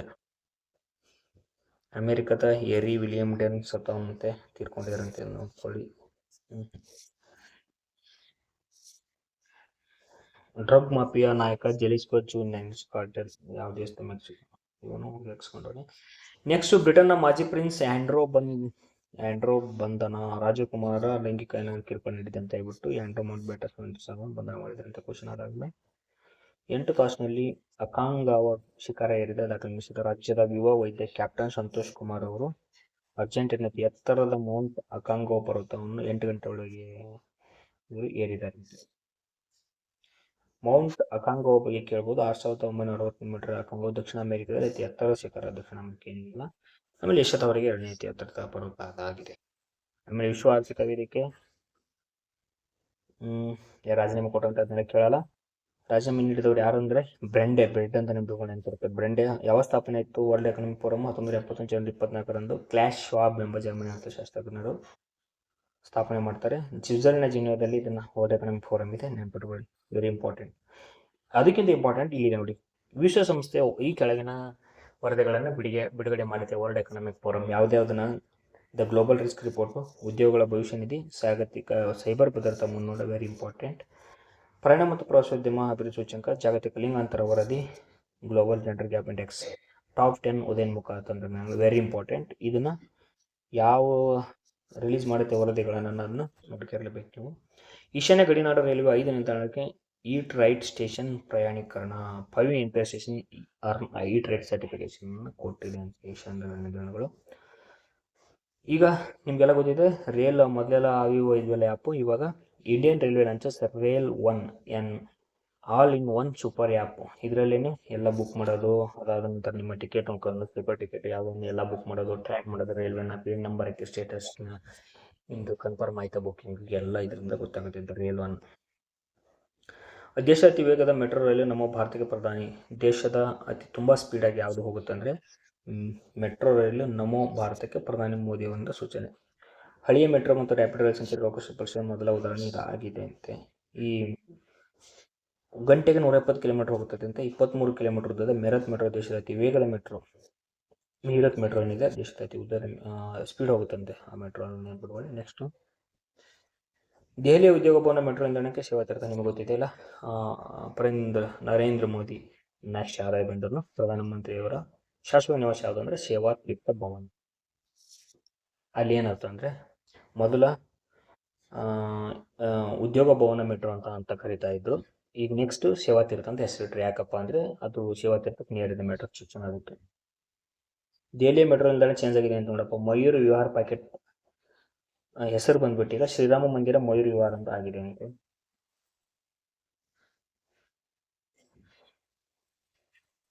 ಯಲಹಂಕದ ರೈಲುಗಳನ್ನು ಓಪನ್ ಮಾಡ್ತಾರೆ. ರೈಲುಗಳ ಫ್ಯಾಕ್ಟರಿ ತಯಾರಾಗುತ್ತಲ್ಲ, ಅಲ್ಲಿ ಮೆಗಾ ಕೋಚಿಂಗ್ ಟರ್ಮಿನಲ್ ನಿರ್ಮಾಣ ಮಾಡಲು ಉದ್ದೇಶಿಸಲಾಗಿದೆ. ದೇಶದ ಅತಿ ದೊಡ್ಡ ಕೋಚಿಂಗ್ ಟರ್ಮಿನಲ್ ಆಗುತ್ತೆ. UPI ಮೂಲಕ PF ಪಡೆಯಲು ಹೊಸ ಆ್ಯಪ್ ಕೇಂದ್ರದ ಕಾರ್ಮಿಕರು ಯೂನಿವರ್ಸಿಟಿನೆಲ್ಲ ಕೇಳಲ್ಲ. ಜೈವಿಕ ತಂತ್ರಜ್ಞಾನಕ್ಕಿಂತ ಸುಜುಕಾ ಪೋರ್ಟಲ್, ಈ ಸುಜುಕಾ ಪೋರ್ಟಲ್ನ ಓಪನ್ ಮಾಡ್ಕೊಂಡಿದ್ದಾರಂತೆ. ಇದ್ರ ಮುಖಾಂತರ ಏನು ಹೆಲ್ಪ್ ಆಗುತ್ತೆ ಇಂಪಾರ್ಟೆಂಟ್ ಅಂದರೆ, ಸುಜುಕಾ ಪೋರ್ಟಲ್ ಯಾವ ಡಿಪಾರ್ಟ್ಮೆಂಟ್ ಅನ್ನೋದು ಒಂದು ಇಂಪಾರ್ಟೆಂಟ್. ಜೈವಿಕ ತಂತ್ರಜ್ಞಾನ ಇಲಾಖೆ ಒಂದು ಅಭಿವೃದ್ಧಿಪಡಿಸಿದವರು. Association of biotechnology led enterprise able ಅಂತ ಅನ್ನೋದು. ಏನು ಉದ್ದೇಶ ಇದ್ರದ್ದು? ಜೀವ ರಾಸಾಯನಿಕ ಉತ್ಪನ್ನಗಳನ್ನು, ಕಿಣ್ವಗಳು ಮತ್ತು ಜೈವಿಕ ತಂತ್ರಜ್ಞಾನಗಳ ಆಮದು ಕುರಿತು ವಲಯಗಳ ನೋಟವನ್ನು ಇದು ಒದಗಿಸ್ತದೆ. ಒಂದು ಡಿಜಿಟಲ್ ಪ್ಲಾಟ್ಫಾರ್ಮ್ ಇದೆ ಜೈವಿಕ ತಂತ್ರಜ್ಞಾನ. ಈಗ ಜೆನೆಟಿಕಲ್ ಮಾಡಿಫೈಡ್ ಕ್ರಾಪ್ಸ್ ಎಲ್ಲ ಬಿಡುಗಡೆ ಮಾಡ್ತಿರ್ತಾರಲ್ಲ, ಅದಕ್ಕೆ ಸಂಬಂಧಪಟ್ಟಿತ್ತು. ನಿಮಗೆ ಒಂದಿರಲಿ, ಸುಜುಕಾ ಪೋರ್ಟಲ್ ಯಾವುದಕ್ಕೆ? ಜೈವಿಕ ತಂತ್ರಜ್ಞಾನ ಇಲಾಖೆ ಅದನ್ನು ಬಿಡುಗಡೆ ಮಾಡಿದೆ. ಅದಾನಂತರ ಇದು ಅಧಿಕ ಜೈವಿಕ ತಂತ್ರಜ್ಞಾನ ಇದೆ. ಅದರ ಉತ್ಪನ್ನದ ದತ್ತಾಂಶ ರಚನಾತ್ಮಕ ಏನೇನು ಅದನ್ನು GM ಮಾಡಿಫೈಡ್ ಕ್ರಾಪ್ಸ್ ಏನಿರುತ್ತೆ ಅದನ್ನೇ something which is related to genetic technology, biotechnology ಏನು ಅವಶ್ಯಕತೆ ಇರುತ್ತಲ್ಲ ಅದಕ್ಕೆ ಇದನ್ನು ಸಪ್ರೇಟ್ ಒಂದು ಪೋರ್ಟಲ್ನ ಬಿಡುಗಡೆ ಮಾಡಿದರೆ. ಅದ್ರ ಹೆಸರು ಸುಜುಕಾ ಪೋರ್ಟಲ್. ನೆಕ್ಸ್ಟ್ ಬಂದುಬಿಟ್ಟು ಪೈಮಾನ ಪೋರ್ಟಲ್. ಕೇಳೋದಿಲ್ಲ ಅವನು. ಏನಿಂದ ನಡೆಸಲು ಶಿಕ್ಷಕರ ಅಪ್ಲಿಕೇಶನ್ 2.0 ಬಿಡುಗಡೆ. ಧರ್ಮೇಂದ್ರ ಪ್ರಧಾನ್ ಕೇಂದ್ರ ಶಿಕ್ಷಣ ಸಚಿವರಿದ್ದರು. ನವದೆಹಲಿಯಲ್ಲಿ ಭಾರತೀಯ ಏರ್ಟೆಲ್ ಮತ್ತು CK ಫೌಂಡೇಶನ್ ಅಂತ ಕೃತಕ ಬಂಧನ ನಡೆಸುವ ಟೀಚರ್ ಆ್ಯಪ್ ಬಿಡುಗಡೆ ಮಾಡಿದರಂತೆ. ಉಪರಾಷ್ಟ್ರಗಳಿಂದ ಶ್ರೀ ಇಲ್ಲ ಕ್ವಶನ್ ಕೇಳಲ್ಲಪ್ಪ, ಸುಮ್ಮನೆ ಹೋಗ್ಬೇಕಂದ್ರೆ ಅನ್ಕೋಬೇಡಿ. ಉಪರಾಷ್ಟ್ರಪತಿಗಳಿಂದ ಶ್ರೀ ನಾರಾಯಣ ಗುರುಗಳ ಗ್ರಂಥ ಪುಸ್ತಕ ಬಿಡುಗಡೆ. ನಮ್ಮ ಉಪರಾಷ್ಟ್ರಪತಿ ಶ್ರೀ ರಾಧಾಕೃಷ್ಣನ್ ಅವರೇ, ಅವರು ಶಶಿ ತರೂರ್ ಅವರು ಬರೆದಿದ್ದಾರಂತೆ ಬುಕ್ನ. ಯಾವುದು ಅವ್ರು ಬಿಡುಗಡೆ ಮಾಡಿದಾರಂತೆ?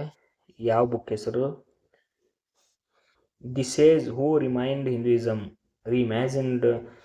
Hinduism, the life lesson and legacy of Shri Narayana Guru. ಆ ಪುಸ್ತಕನ ಬರೆದಿದ್ದು ಶಶಿ ತರೂರ್. ಇವರು ಬೇರೆ ಪುಸ್ತಕ ಬರೆದರೆ ಅಂಬೇಡ್ಕರ್, ಒಂದು ಜೀವನ, ಭಾರತ ಮಧ್ಯರಾತ್ರಿಯಿಂದ ಸಹಸ್ರಮಾನದವರೆಗೆ, ಇನ್ಗ್ಲೋರಿಯಸ್ ಸಾಮ್ರಾಜ್ಯ, ನೆಹರು ವಿರುದ್ಧ ಬಯಸಿದ ಪ್ರಧಾನಮಂತ್ರಿ, ಪ್ಯಾಕ್ಸ್ ಇಂಡಿಯಾ, ಭಾರತಾತ್ಮಕ ಹೋರಾಟ, ತರೋರೋ ಸಾರಸ್, ನಾನು ಹಿಂದೂ ಏಕೆ, ವಯಂ ಹಿಂದೂ, ಇದನ್ನೆಲ್ಲ ಬರೆದಿದ್ದು ಶಶಿ ತರೂರ್. ಕ್ವಶನ್ ಕೇಳ್ಬೋದು, ಶಶಿ ತರೂರ್ ಕ್ವಶನ್ ಇದೇನಾದ ಬುಕ್ಕಿನ ಹೆಸರು ಕೊಟ್ಟು ಯಾರು ಬರ್ದಾರ ಅಂತ. ಇಂದ ಕನ್ನಡಕ್ಕೆ ಒಂದು ಪುಸ್ತಕ ಅನುವಾಗಿದೆ ಫಸ್ಟ್ ಟೈಮ್. ವಿಕ್ರಮ್ ಸಂಪತ್ರಿಂದ ಗುಹಾರ್ ಜೈನ್ ಅನ್ನೋದು ಒಂದು ಪುಸ್ತಕ. ಇದು ವಿಕ್ರಮ್ ಸಂಪತ್ ಅವರು ಬರೆದಿರ್ತಾರೆ. ಇದನ್ನ ಕನ್ನಡಕ್ಕೆ ಭಾಷಾಂತರ ಮಾಡಿ. ಅಪ್ರಕಟಿತ ಆತ್ಮಚರಿತ್ರೆ, 4 ಸ್ಟಾರ್ ಡೆಸ್ಟಿನಿ. 4 ಸ್ಟಾರ್ ಡೆಸ್ಟಿನಿ ಅನ್ನೋದು ಎಂ ನರವಣೆ ಅವರದ ಆತ್ಮಚರಿತ್ರೆ ಪುಸ್ತಕ. ಇದು 4 ಸ್ಟಾರ್ ಡೆಸ್ಟಿನಿ ಅನ್ನೋದು ಇಂಪಾರ್ಟೆಂಟ್. ಇದು 4 ಸ್ಟಾರ್ ಡೆಸ್ಟಿನಿ ಯಾರ್ದು? ಎಂ ನರವಣೆ ಅವರು, ಅದು ಆತ್ಮಚರಿತ್ರೆ.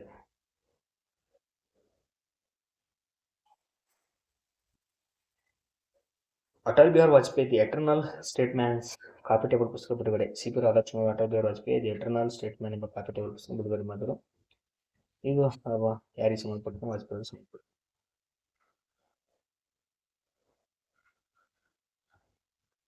ಭಾರತೀಯ ಕರಾವಳಿ ರಕ್ಷಣಾ ಪಡೆ ಫೆಬ್ರವರಿ 1 ಸಂಸ್ಥಾಪನೆ ದಿನ ಸ್ಥಾಪನೆ ಮಾಡ್ತಾರೆ.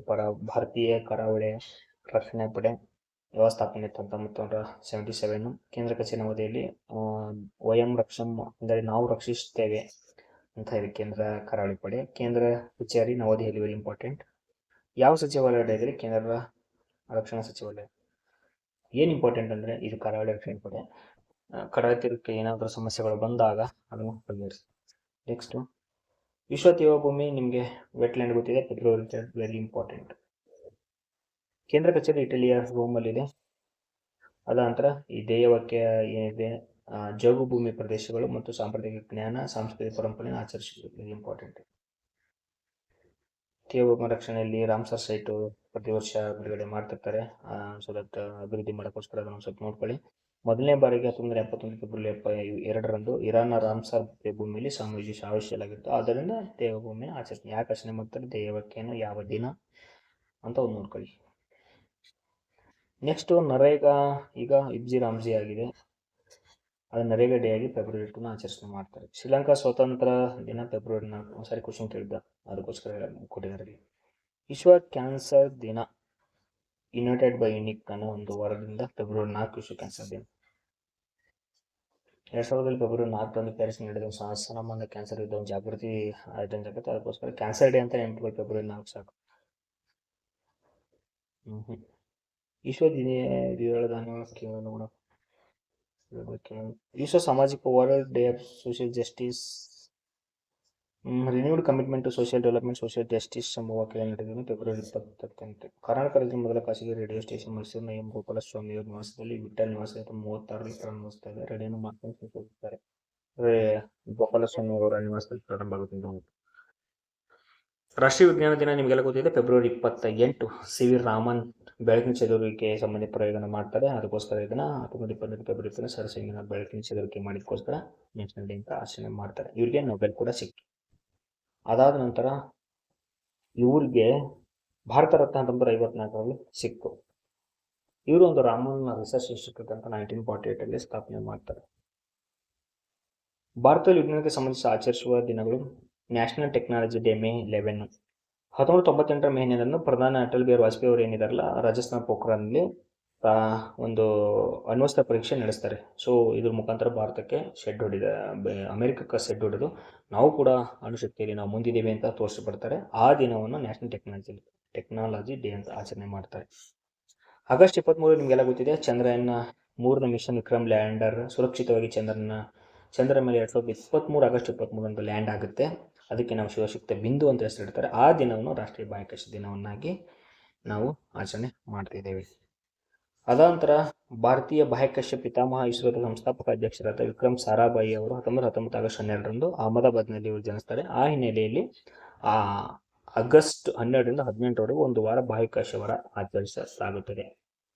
ಸೊ ಇದು ಮಾರ್ಚ್ ತಿಂಗಳ ಭಾಗ 2. ಸೊ ಭಾಗ 1 ಭಾಗ 2 ಎರಡೂ ಮುಗಿದ್ವು. So that March current affairs ಮುಗಿದು ನೀವು ಟ್ರಾವೆಲಿಂಗ್ ಮಾಡ್ತಾ ಇದ್ರೆ ವರ್ಕರ್ಸ್ಗಿದೆ ನೆಕ್ಸ್ಟ್ ಬರೋ GPST ಆಗಿರಲಿ VA ಆಗಿರಲಿ ಎಲ್ಲ ಎಕ್ಸಾಮ್ಸ್ಗೂ ಇದು ತುಂಬ ಇಂಪಾರ್ಟೆಂಟ್ ಇರುತ್ತೆ. ಸೊ ದಟ್ ನೀವು ಅದನ್ನು ಊಟ ಮಾಡಬೇಕಾದ್ರೆ ಇದನ್ನ ಪದೇ ಪದೇ ಕೇಳ್ತಾ ಇರಿ. ಸೊ ದಟ್ ನಿಮಗೆ ಎಕ್ಸಾಮ್ಸಲ್ಲಿ ಒಂದು ಕ್ವಶನ್ ಇಂಪಾರ್ಟೆಂಟು. ಸೊ ಎಕ್ಸಾಮ್ಸಲ್ಲಿ ಕ್ವಶನ್ಸ್ ಬಂದಾಗ ನಿಮ್ಗೆ ಅಟೆಂಡ್ ಮಾಡೋಕೆ ಅನುಕೂಲ ಆಗುತ್ತೆ. ಸೊ ಇನ್ನೊಂದ್ಸರಿ ಹೇಳ್ತಿದ್ದೀನಿ, ಚಾನಲ್ ಸಬ್ಸ್ಕ್ರೈಬ್ ಮಾಡಿ. ಸೊ ದಟ್ ನೆಕ್ಸ್ಟ್ ನಾನು ಮಾಡಿಬಿಡ್ತೀನಿ.